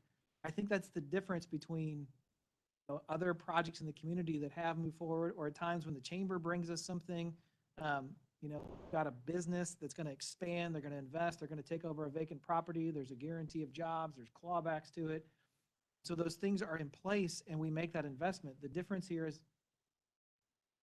it's not got to that point. I don't think that's at a fault to the city or the county that it's not getting to that point. It's ultimately at the developers to bring something to the table to say, this is what we need now.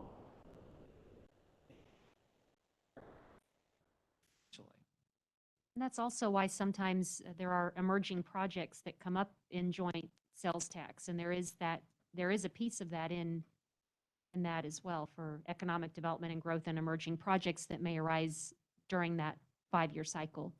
Mr. Kroll? And I was just going to say, in regard to the projects, typically we bring those projects to council to help council identify the dollar amount to allocate towards the different, I like to call them categories, not departments. So you can have some idea of how much to allocate for those particular categories, and then you could use that in the educational effort. That's a good summary, Mr. Kroll. Councilman Fitzwater? I appreciate Mr. Kroll's response and Councilman Hussey's.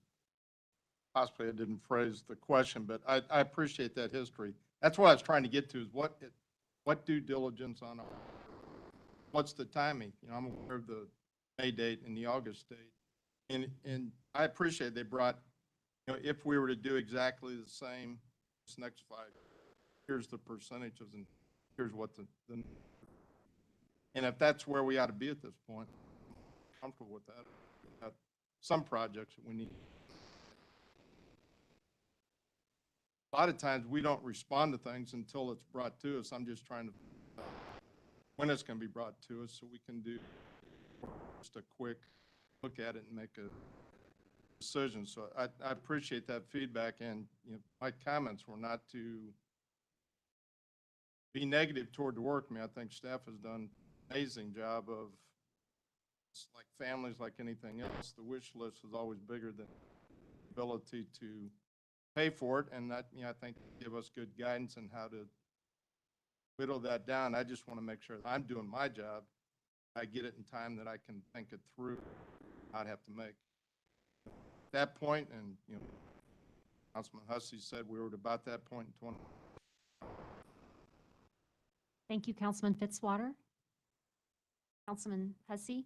What I would just add to that to say, and I understand that because at times it's this act to what's presented or when are we proactive? And I would say that staff, I think at the work session kind of presented their thoughts on things, and it's council's court now to decide where to go with that. So ultimately, I would, silence from the council might indicate to staff that we consent with what was presented and prioritized, and that if we want to see something different or have further deliberation about how to allocate those dollars, may just have to push for that ourselves and decide what format does that look like. In particular, is that a decision about project prioritization that you want to have between now and placing something on the ballot? That's something we want to do after it passes and dig into greater detail. And I don't have an answer to that. But I would just say that I think staff within their departments have attempted to sort of say, you know, you look at the police and the fire in particular, it's like, you know, their needs list far exceeds the allocation. One thing that we've not done as a council in the past either, that those percentage allocations by category have always kind of been static. And so I don't know if council wants to have any deliberation about where to prioritize or not, or how to tackle some of these things. Again, I think that you can put something on the ballot without significant detail, but at some point we're going to have to make some commitment to the categories and potentially the spending areas so that when getting to the voters, they have an idea what this tax is going to be. Councilman Schreiber? I concur that we need to have a work session, and I know that it can't be totally definitive for every single project, but the ultimate responsibility of how money spent falls on this council. And certainly the city engineering department and everything, they've done a great job in trying to keep us informed.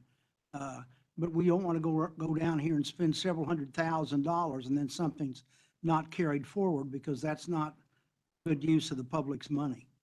And, you know, if I'm a voter, I may not want to know what every single project is, because that may not be able to be determined. But you want to have some idea that it's just not carte blanche, that we run around with their money and just spend it however we want, helter skelter. And that's a concern that I have. So we need to think this process through in some kind of a work session, something, so we can all agree. Councilman Lester? Yeah, I just had a question. I know some projects, city, county, and note that we talked about Monroe Street, 2A, and its importance for the hospital. Was wondering if possibly a city county, since the hospital certainly serves not just Jefferson City, but the whole county. Just a question I have to staff. Mr. Marash? Yeah, and that's what we talked about at the Public Works meeting on that list that I had given you all in that memo in your packet there. And everybody should be able to get to that on their iPad memo. And I had the different categories with potential projects underneath each. And that was on there and kind of highlighted that. And it's just my suggestion, even with the categories I had presented at the work session, that would be possible, and kind of showed you where that would fit, maybe under some economic development funds or something like that on that list. So I wasn't going to give a presentation on the whole memo tonight. You're asking me a lot of questions about it. I mean, we could do it if you wanted to, but I don't think it was on the list to do, but certainly talk about it. Maybe at Whatever an you want. upcoming, it was suggested to have a work session where this could be discussed further about some of those details. That was the purpose, taking it to the Public Works Committee to kind of get the details, at least to that group, and get some feedback. Seemed like, and words in your mouth either, you didn't endorse it necessarily, but I didn't get a lot of, oh, that's a bad idea type situation, but if it was, that's fine too, but go back and do something else. Councilwoman Wiseman? Thing that we need.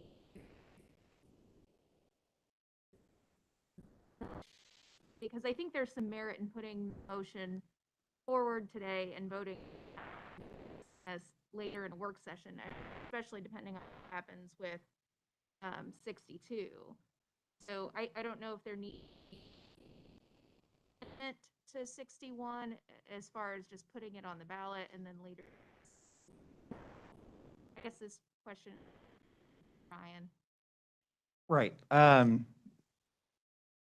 So the question of whether or not to put the tax on the ballot is separate from the project list that's going to be used to educate the public. So I would say that no, 61 should not be amended to include any type of project list. That is not how the capital improvement ballot language operates. You don't list out specific projects in the ballot language. So I would say 61 should not be amended. And so the question tonight, the immediate question tonight is, are we going to send this over to the county clerk to put it on the August 3rd ballot? And the question is, should the city of Jefferson extend its half-cent capital improvement sales tax for another 5 years? That's the end of the ballot language. The project list is a separate question that can proceed somewhat independently of the question of whether or not we're going to put it on the ballot at all. So as I was saying, the sooner the council can come up with that project list, the sooner it can start its educational efforts. But that project list isn't necessary. Put the question of will we continue the tax on the ballot?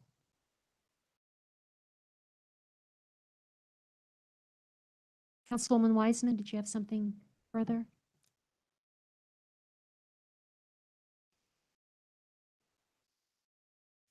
Second. So we have this bill pending, and any further discussion? Roll call, please. Timna, Aye. Lester, Aye. Schreiber, Vogt, Aye. Ward. Aye. Wiseman, Aye. Fitzwater, Aye. Graham, Aye. Hensley, Aye. Hussey. Aye. Bill passes. 2020-62. Ordinance of the City of Jefferson, Missouri, authorizing a proposal for a public safety sales tax at the rate of 1/4%, the collection and use thereof, and providing for the submission of this ordinance to the qualified voters of said city for their approval at the election to be held on August 3rd, 2021. Mr. Molman? Thank you. This bill sends to the voters a question of whether or not the city should institute a 1/4 cent public safety tax, sales tax to the voters at the August 3rd, 2021 ballot.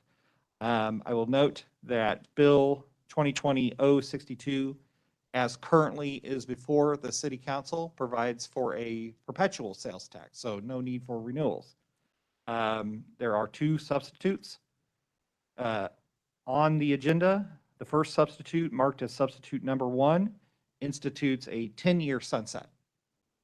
So if approved with a 10-year sunset, tax would extend from 2022 until 2032. Substitute number 2 provides for a 20-year sunset.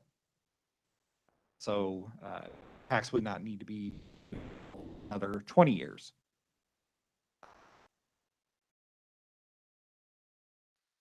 Also distributed to the city council this evening is a piece of paper marked as amendment sheet number 1.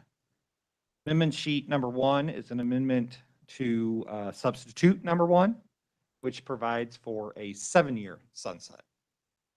So essentially, the city council on this bill has 4 options: perpetual public safety sales tax, a 20-year public safety sales tax, a 10-year public safety sales tax, or a 7-year public safety sales tax. Be happy to answer any questions. Thank you, Mr. Molman, and I'll ask in advance that as we work through this, having a bill with 2 substitutes and amendment substitute, that you may walk me through the logistics of that after we have our discussion. So with that, are there questions for Mr. Molman? Councilman Hussey?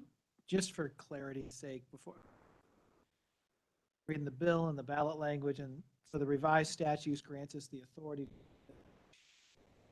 and the statutes are what dictate specifically what these funds are used for, correct? That is correct. So there is a public safety sales tax ordinance 94-900, which specifies the ballot language and also provides the limitations. Sorry, I'm trying to get back to my bill summary here. Limitations on what it can be used for. And so in putting something on the ballot, does the council have the authority to further limit the usage of that, or would it just stay ballot language? The ballot language that's provided within the statute is what we have. That is the statutory ballot language. There are probably some limitations that could be placed on it by the ballot language. But the more you limit it, the more specific you get away from that statutory language, the more apt you are for challenge or straying away from the statute. The case law is not super on this. They give you some leeway to stray from the statutory language, but it's not unlimited. So it's really kind of it's an art, not a science, according to the case law on straying from statutory ballot. Councilman Graham? I know that our statute, I believe there's something about facilities and things like that, but I wanted to hopefully make it clear, and if I'm wrong, please speak up.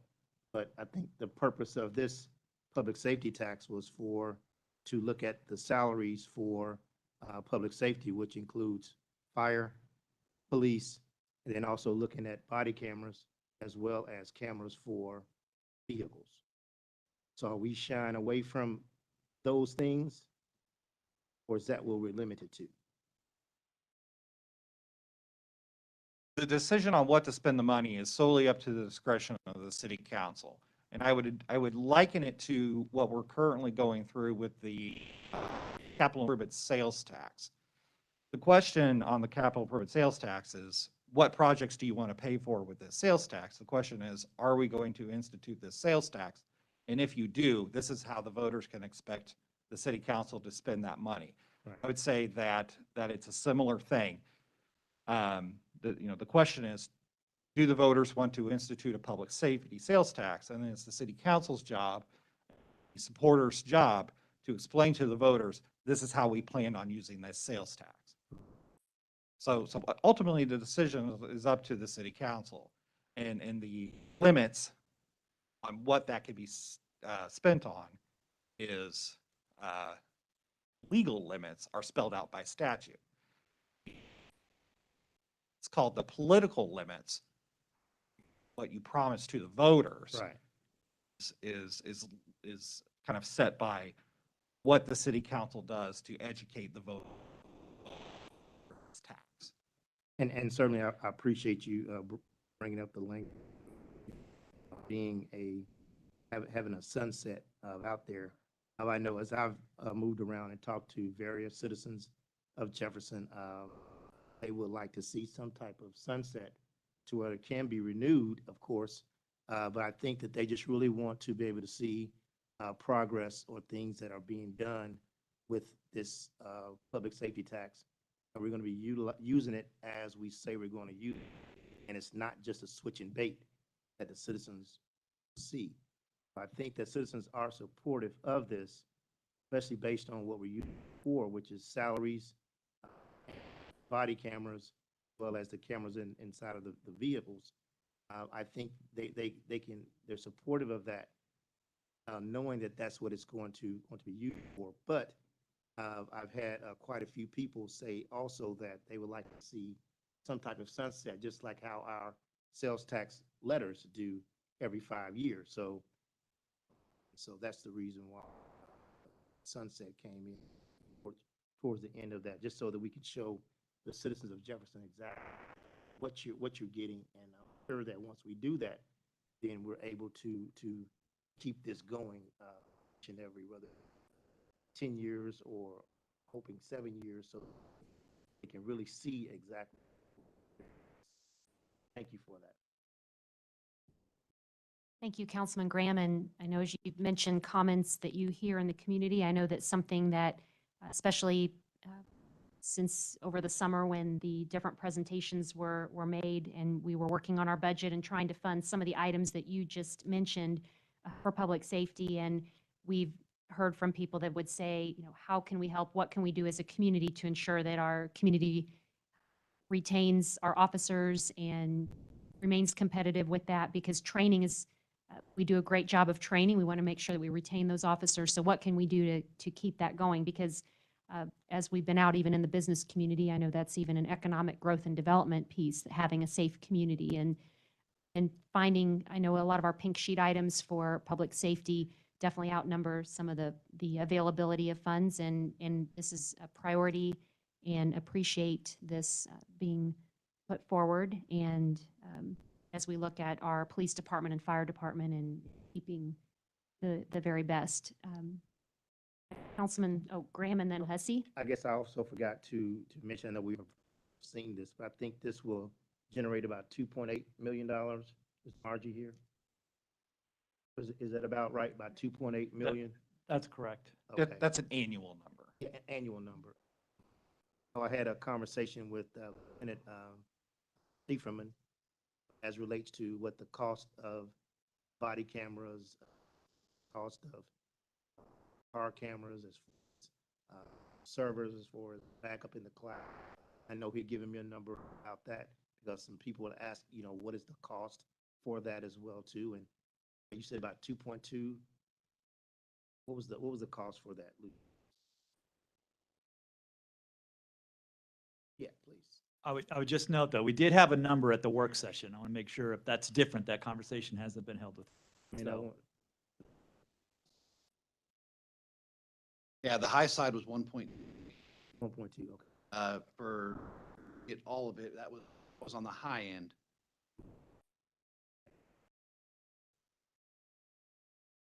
Thank you.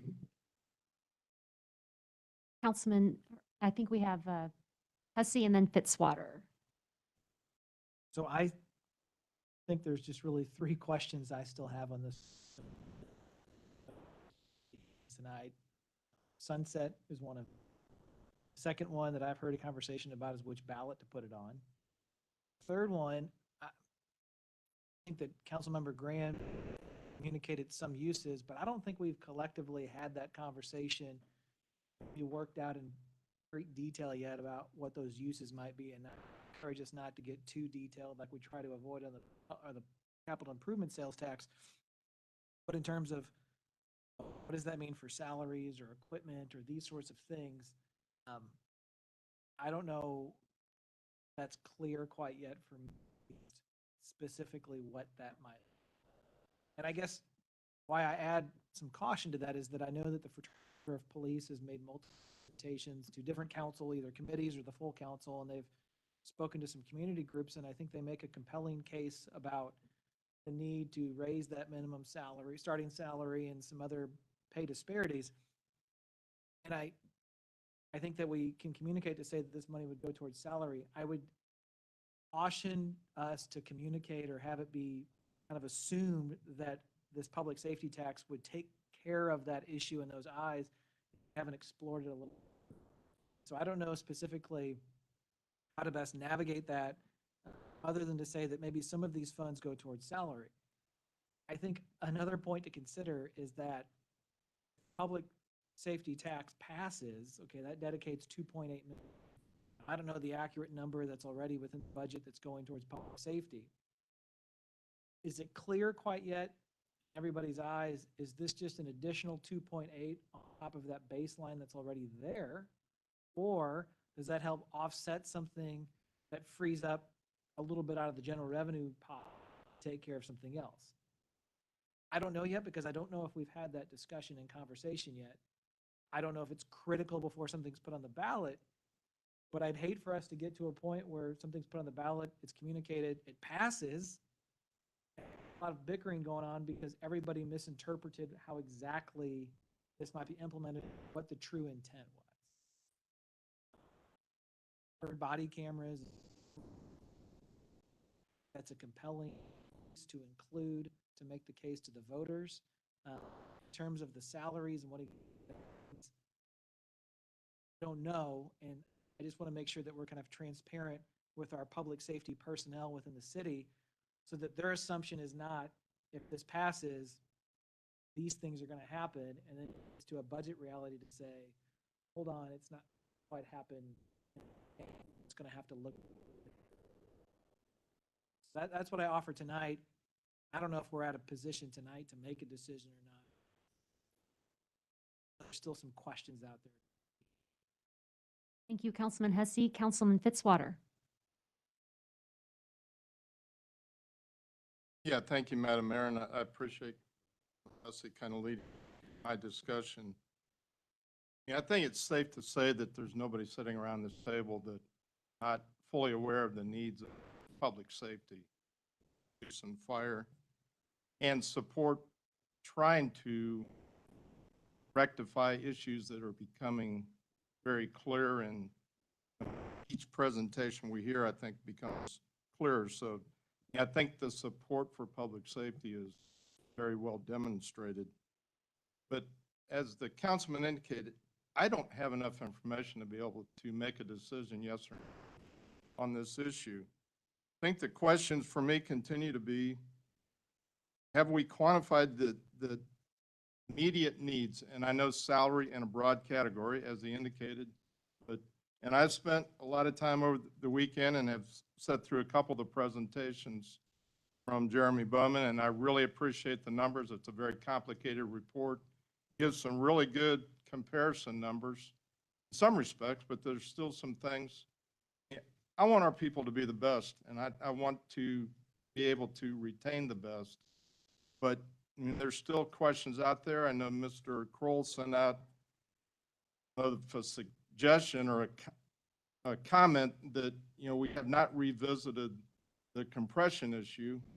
And, you know, to me, that seems one of the factors. And I think he tries to point that out in his presentation, and maybe I'm not grasping how he's pulling it out. But I mean, I think that's one that we need to have a conversation on. And then, you know, the overall salary, how it relates to other forces around us in addition to our needs here. I tried to, in the budget process last year, grab some dollars to begin that process. It wasn't the appropriate way to go about it. It was suggested that I pull back the next meeting, which I did. Chairman of Finance, and I appreciate Councilman Hensley committing to the fact that we would try to discuss these issues much farther in advance of the budget process, and he made comments at the last meeting, I think Mr. Sanders had some data for us that I guess the work session meetings are starting to flow together. So one question for me is just the relevant needs and how we capitalize what that is. Is it salary? Is it compression issues? Equipment is one of the things. And then how do we prioritize those needs? Because as I indicated, we always have more needs than have dollars to commit to them. Compression and equipment, is it salary and compression? What's the cost of that? And like any good family, what are the funding sources that we have to be able to address those? So, I mean, my statement is I fully support, but there are reasons that I can't support it tonight. And again, one is just a complete understanding of the funding request, not explored the impacts of other activities and other things going on. We haven't even identified other potential funding sources. I know there's things going on in the community, to some federal dollars coming in, and again, Mr. Kroll has done a very good job of cautioning us that one-time dollars should not be spent on long-term problems. So I understand that we should not identify those for salary issues, but possibly for equipment issues if it's a one-time for the camera. Police Department has indicated their support if we went that direction. Certainly a segment of the community has indicated that that's an area that would be of interest. But in addition to that, there's a lot going on at the Capitol right now, and Missouri Municipal League puts out a very good summary, and one come in today talking about use tax, the Wayfair program. I know we don't have a use tax here, but is that an option to look at some funding? There's also a proposal on the negative side to raise the gas tax and the impact that has on our citizens. The fact that it's gotten out of the Senate is probably scarier to people that are opposed to it. The Senate is our bills go to die. So we've got that bill out there, and there are other issues.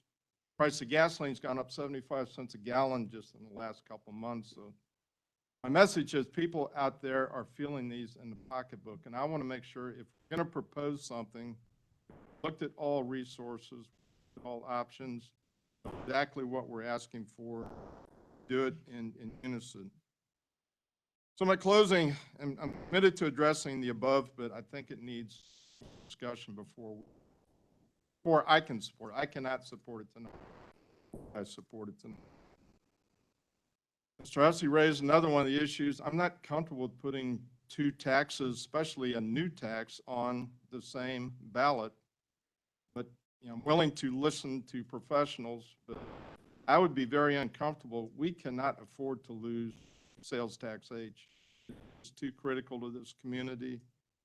And the community has basically said, we trust you.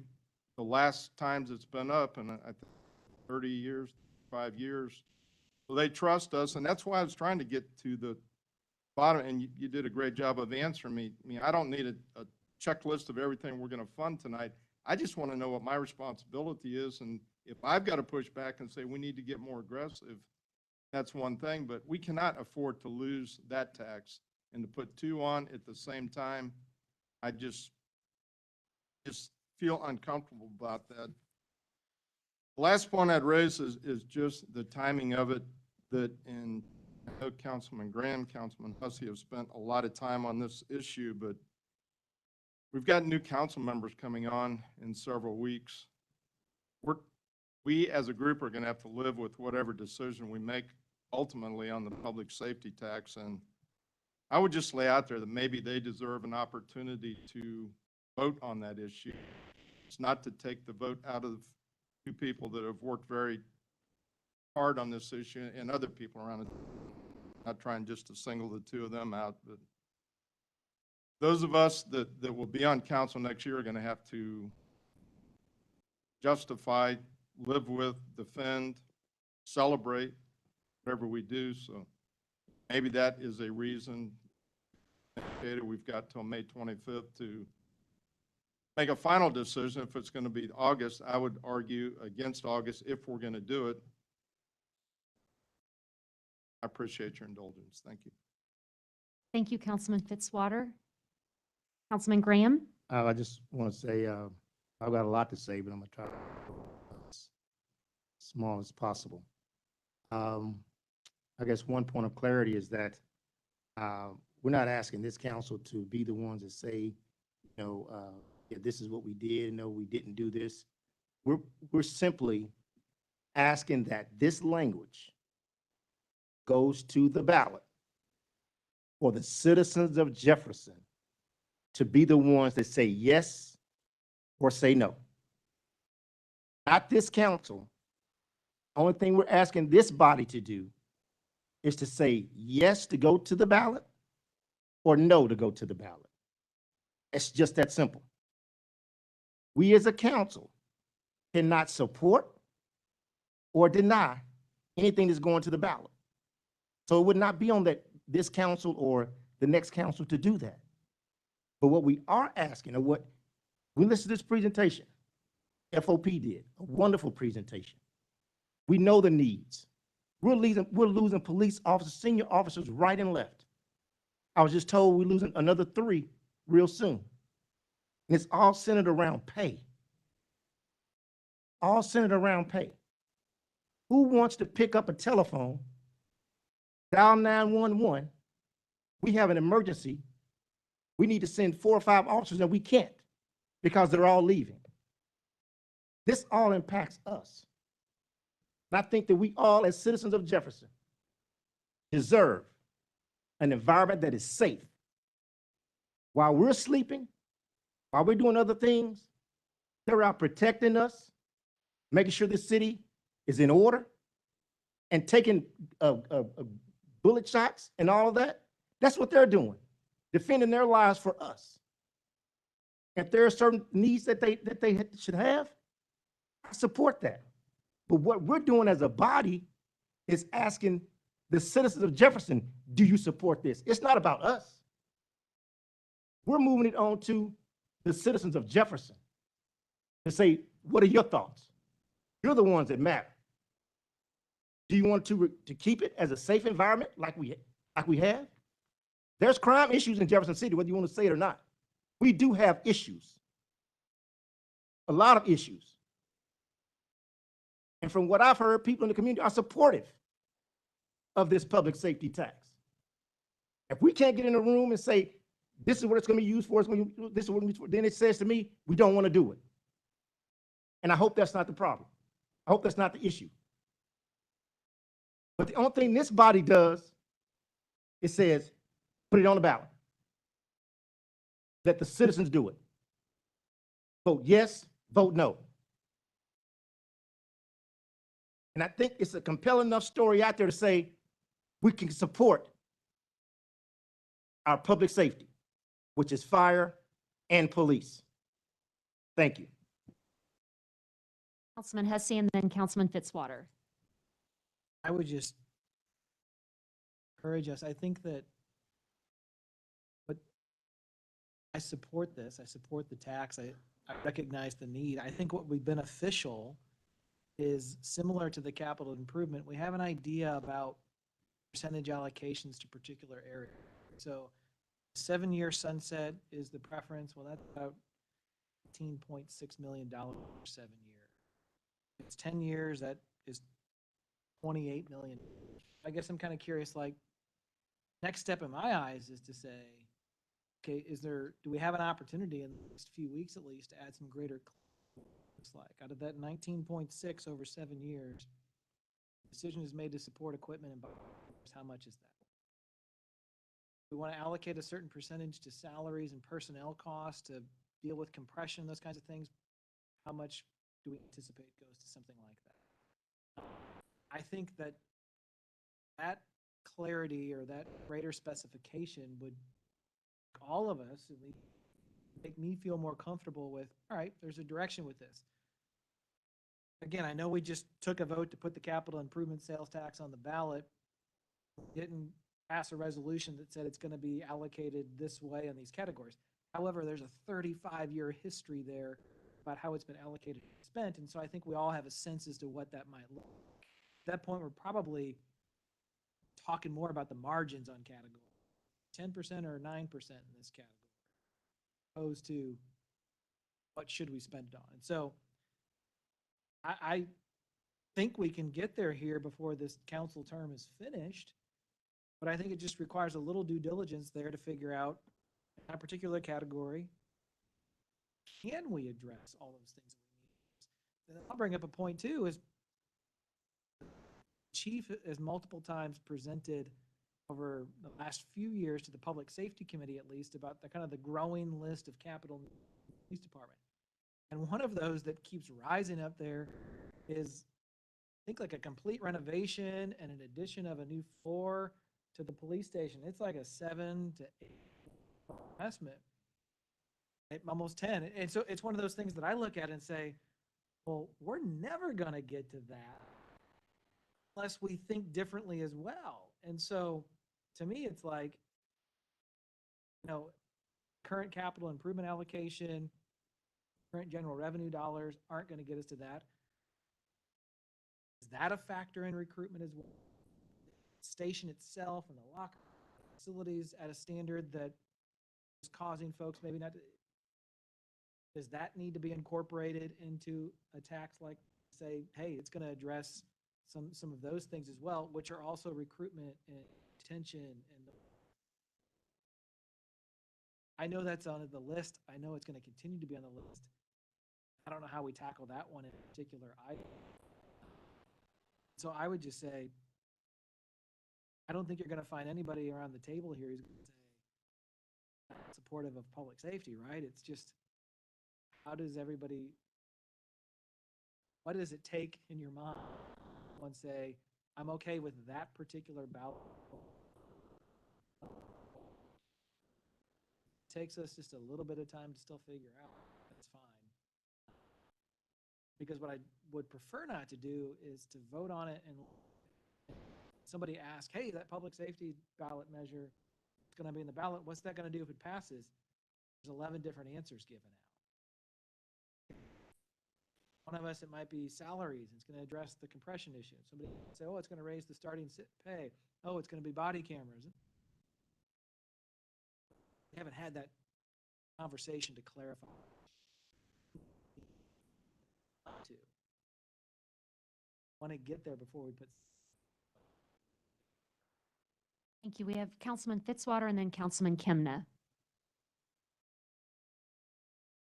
Yeah, thank you, Madam Mayor, and thank you for those comments. I mean, it's essentially what I wanted to say. I don't think I don't want words put in my mouth that if I don't support this exact proposal that I'm a public safety, made opening comments very strongly saying that that's not the case, and I hope that perception is not in this room.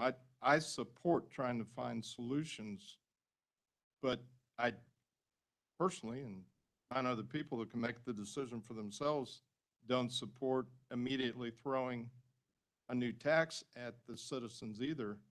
They elected us to make some of those decisions, exhaust all other options. That's the last resort, which some have come to the conclusion, and maybe that is the last resort.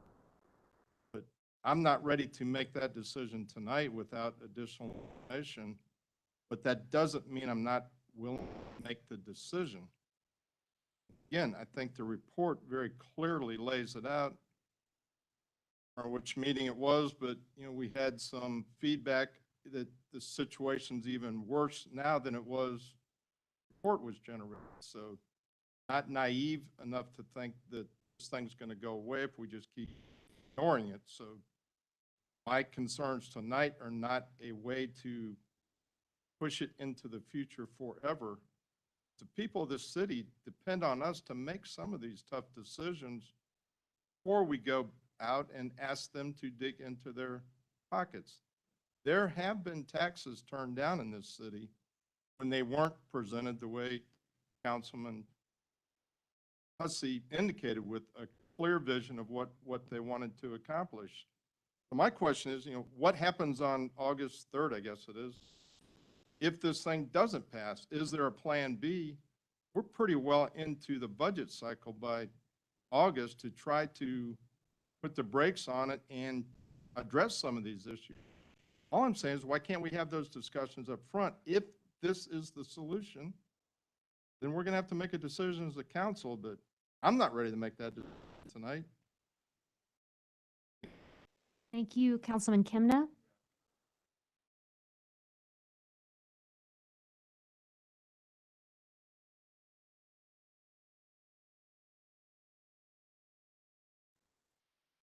The final date for certification to the county clerk is May 25th.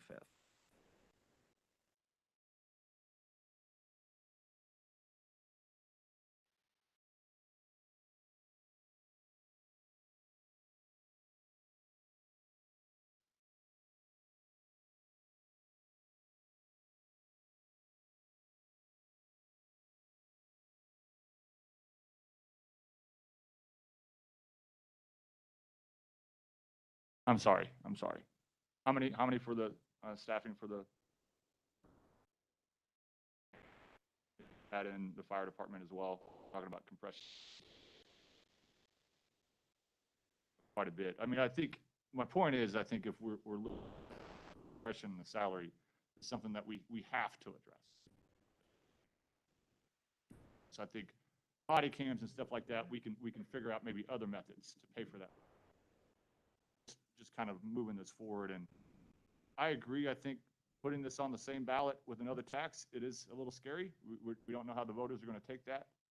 But I think everybody in this room, both of these need to pass, like have to pass, in my opinion. And so maybe that's something where we look at the sunset being the 7 years. Because maybe if it's on the same ballot and they pass, then it puts it on a cycle where they're not. I don't know. I just have, but I guess my point here is just like, I think we both need to really have these pass. I agree, Ron, we need to discuss this more. Maybe we have a work session to discuss this particular one. Saying compression has to be one. We have to get these on the ballot. Thank you, Councilman Hensley.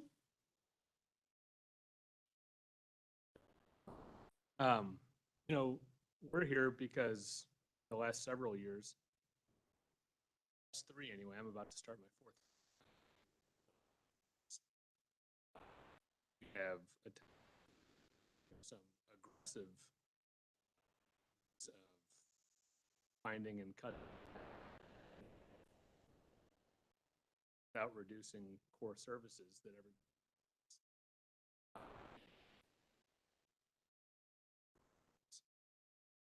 some members of staff leadership might use stronger language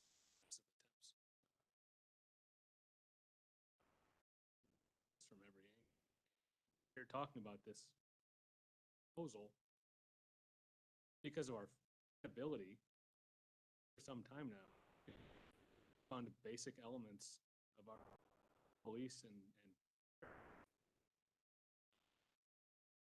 this conversation discussions of salaries within the police department. Forces and that officers regular. That has to continue to be primary focus until that problem is fixed. It's going to be my focus until the problem is fixed. So, that's both with salary levels and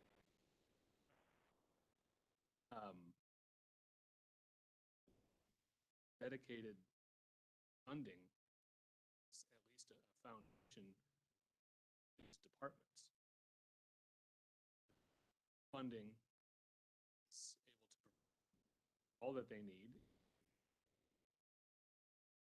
supplementing from services as necessary, which it probably will. I don't think we need to how many uniforms and how many body. We are establishing dedicated funding for these important services so that every year roll it. So every year, we're not trying to decide whether to put 150,000 mile vehicle raise police vehicle out on the raise salaries in a way that buy a snowplow. I mean, there are just too many important elements of just running the city, not have dedicated safety. And Brian, it's my understanding that this type of tax and a type of dedicated tax for public safety is not only common, it may actually be standard municipalities across Missouri. From my research of the issue, what I have found, when looking at our peer cities, and I define that pretty loosely, but generally cities between 25,000 and 80,000, Jefferson City appears to be the only such city that funds both a police department and a fire department strictly out of the general. So cities either have a dedicated income stream, or they don't have that responsibility. You'll see that much in the St. Louis and Kansas City areas where fire departments are taken care of by independent districts. So from what I've been able to find, Jefferson City is the only mid-sized city in Missouri that tries to do both with just a general fund. That's important. I think that's shocking to the city. Just a little bit more on almost 80% of dollars go to personnel services. It's paying people to work here, right? Some fire, and services, and administrative personnel who work in units. Over 80% goes to departments: police, fire, public works, and planning and services. And again, I mean, that is gone. And in the muscle, and we're about to not pulling up out of this by luck or any means. That has both to do with increasing cost needs and with sales tax trends. So I think it's absolutely clear both of these ballot items are vitally important, utmost importance. Trying to come up with a strong enough superlative here. Like, we have to have both of these things. We have to have a police department that can attract, train, retain the best. We have to have fire department the same. Both of those departments have to have the equipment, training facilities, and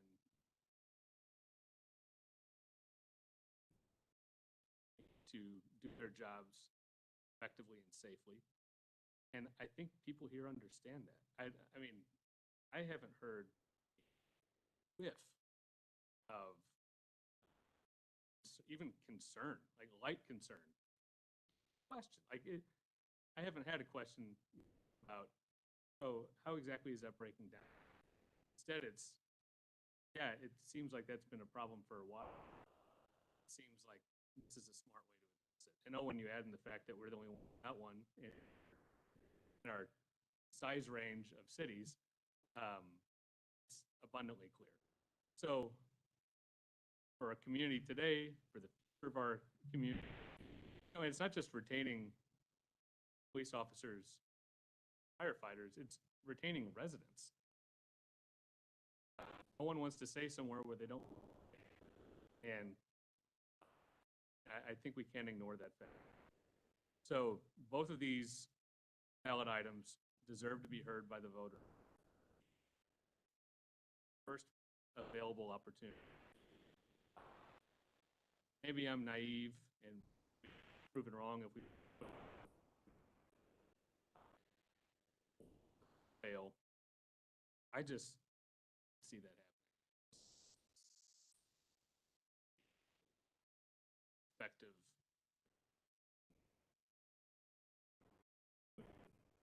Are laid out.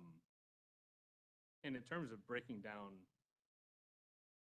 the statute lays out permitted uses, these funds. I'm assuming, I certainly hope that that includes, I know I reviewed this and now I'm,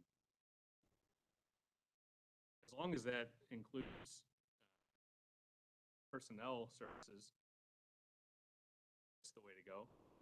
It's broad otherwise in terms of, and you know, if it's on in August, result in August, put a good in finance committee chair. All completion of until after this item is passed. But going in August would be a whole fiscal year. So whether it's coming up with forecasting models that exclude anticipated revenue, scrapped and what.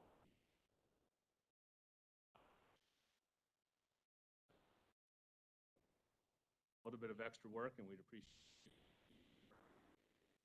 I think that's a challenge. Cannot do. It's unfortunately the easiest thing to do. And not just with this item, but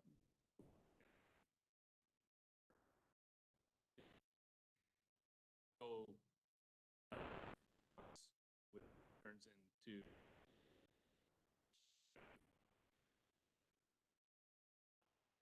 have to address this now. Completely in favor of these problems, starting with police pay disparities. Cycle.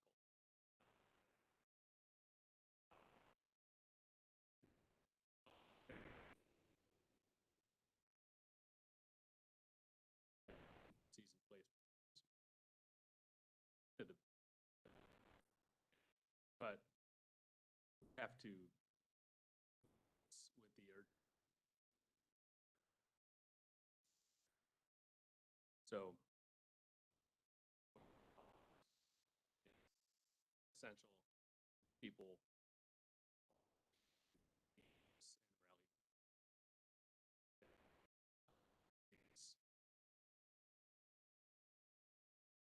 again.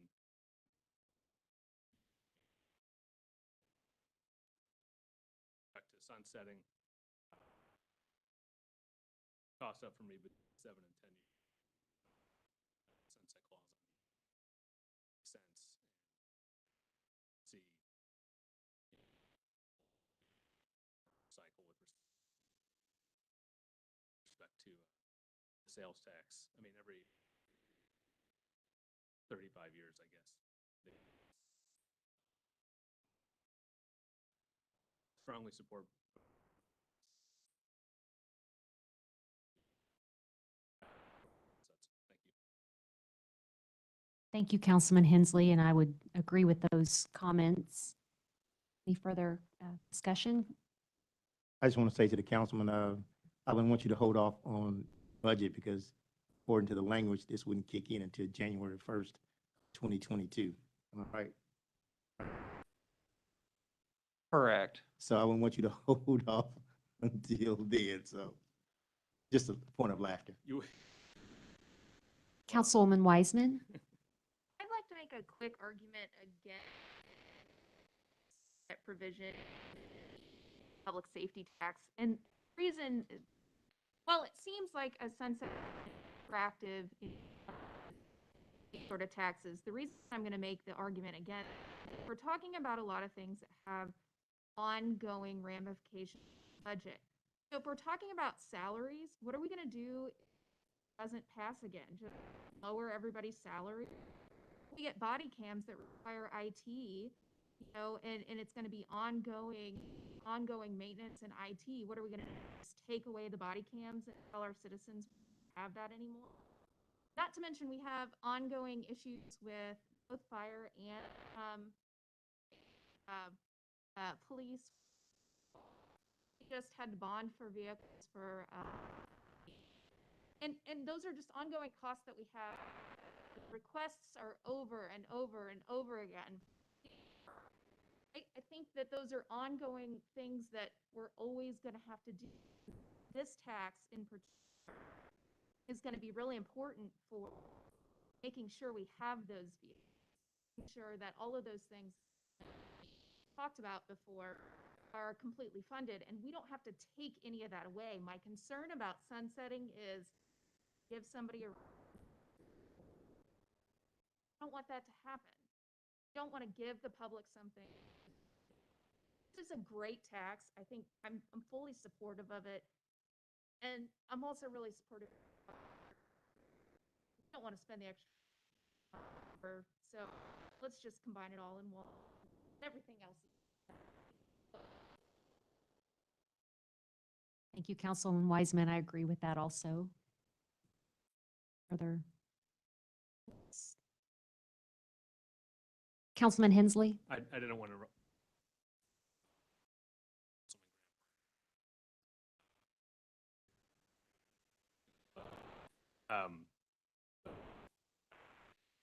Emergency plan for COVID.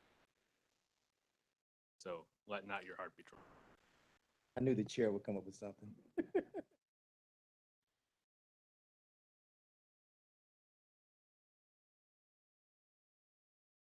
So at this point, we would be ready to vote on the current bill pending, 2020-62.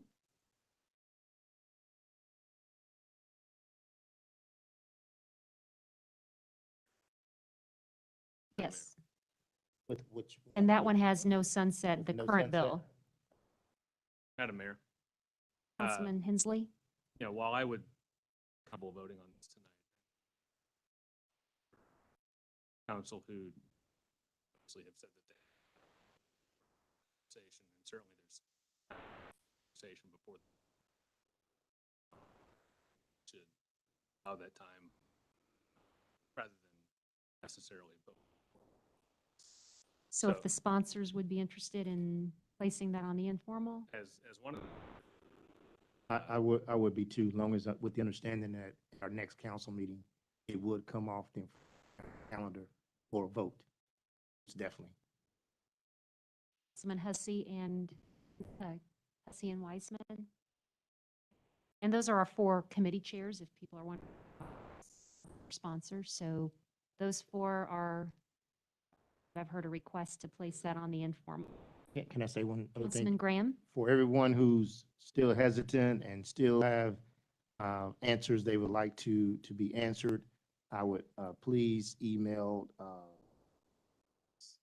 city administrator so we can get that to the appropriate person so that we can all be on the same page. So we're not coming back here in 2 weeks saying that we still don't have answers. We don't know this, we don't know that. So I would hope that we would take these 2 weeks and actually get a chance to email questions that we may have to Steve so they can send it to the appropriate person to get back to us. So that is my hope and my desire. So. Spontan. I agree that this passage of this is. My question is, are we in session to discuss this further?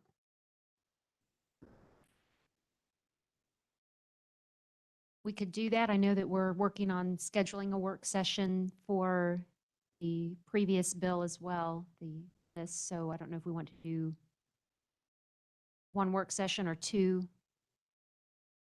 That up to council. We typically do those on Monday nights, and I think we have 2 Mondays before, the next council meeting. I'm Yeah. willing to do whatever so we can get all questions answered, get the feedback from your constituents, whatever you may need to get, bring back to this work session of what we're going to do. But I'm open to whatever so that we can get to the bottom of it. April 5th is our next council meeting, so we actually have kind of a 3-week window, not 2. So there's ample time. So we have Monday, March 22nd or Monday, March 29th, and we could certainly do one work session for both or 2 separate work sessions.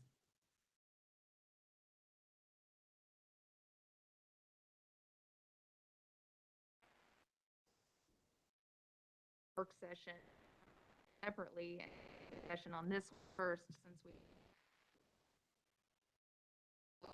about whether or not this is going to be ballot and questions and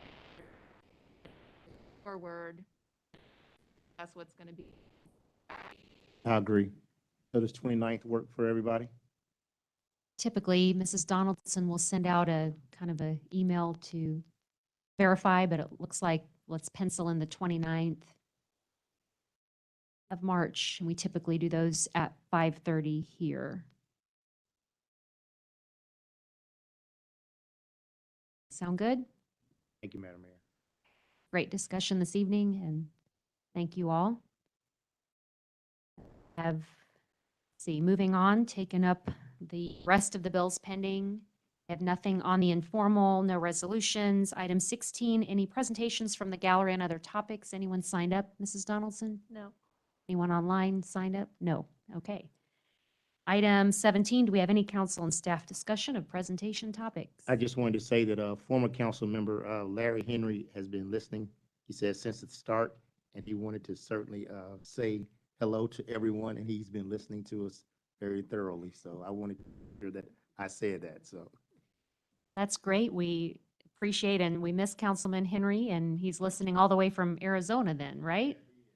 That's, we appreciate our nationwide audience. he said he saw this topic on the agenda, and he certainly wanted to listen to see what we said. So. Great. Well, he was a great councilman, so appreciate that. Thank you. And item 18, any new business? 19, we need a motion to approve the closed session minutes of March 1st. So moved. Second. Any further discussion? Roll call, please. Lester, Aye. Schreiber, Aye. Vogt, Aye. Ward. Aye. Wiseman, Aye. Fitzwater, Aye. Graham, Aye. Hensley, Aye. Hussey, Aye. Kimna. Aye. Motion passes. Item 20, the next item is to go into closed session. So Mrs. Donaldson, would you read the closed session resolution? A motion to go into closed session pursuant to section 610.021 subsection 1 attorney-client communications and subsection 2 real estate. Is there a motion So to moved. approve? Second? Further discussion? Roll call, please. Schreiber, Vogt, Aye. Ward. Aye. Wiseman, Aye. Fitzwater, Aye.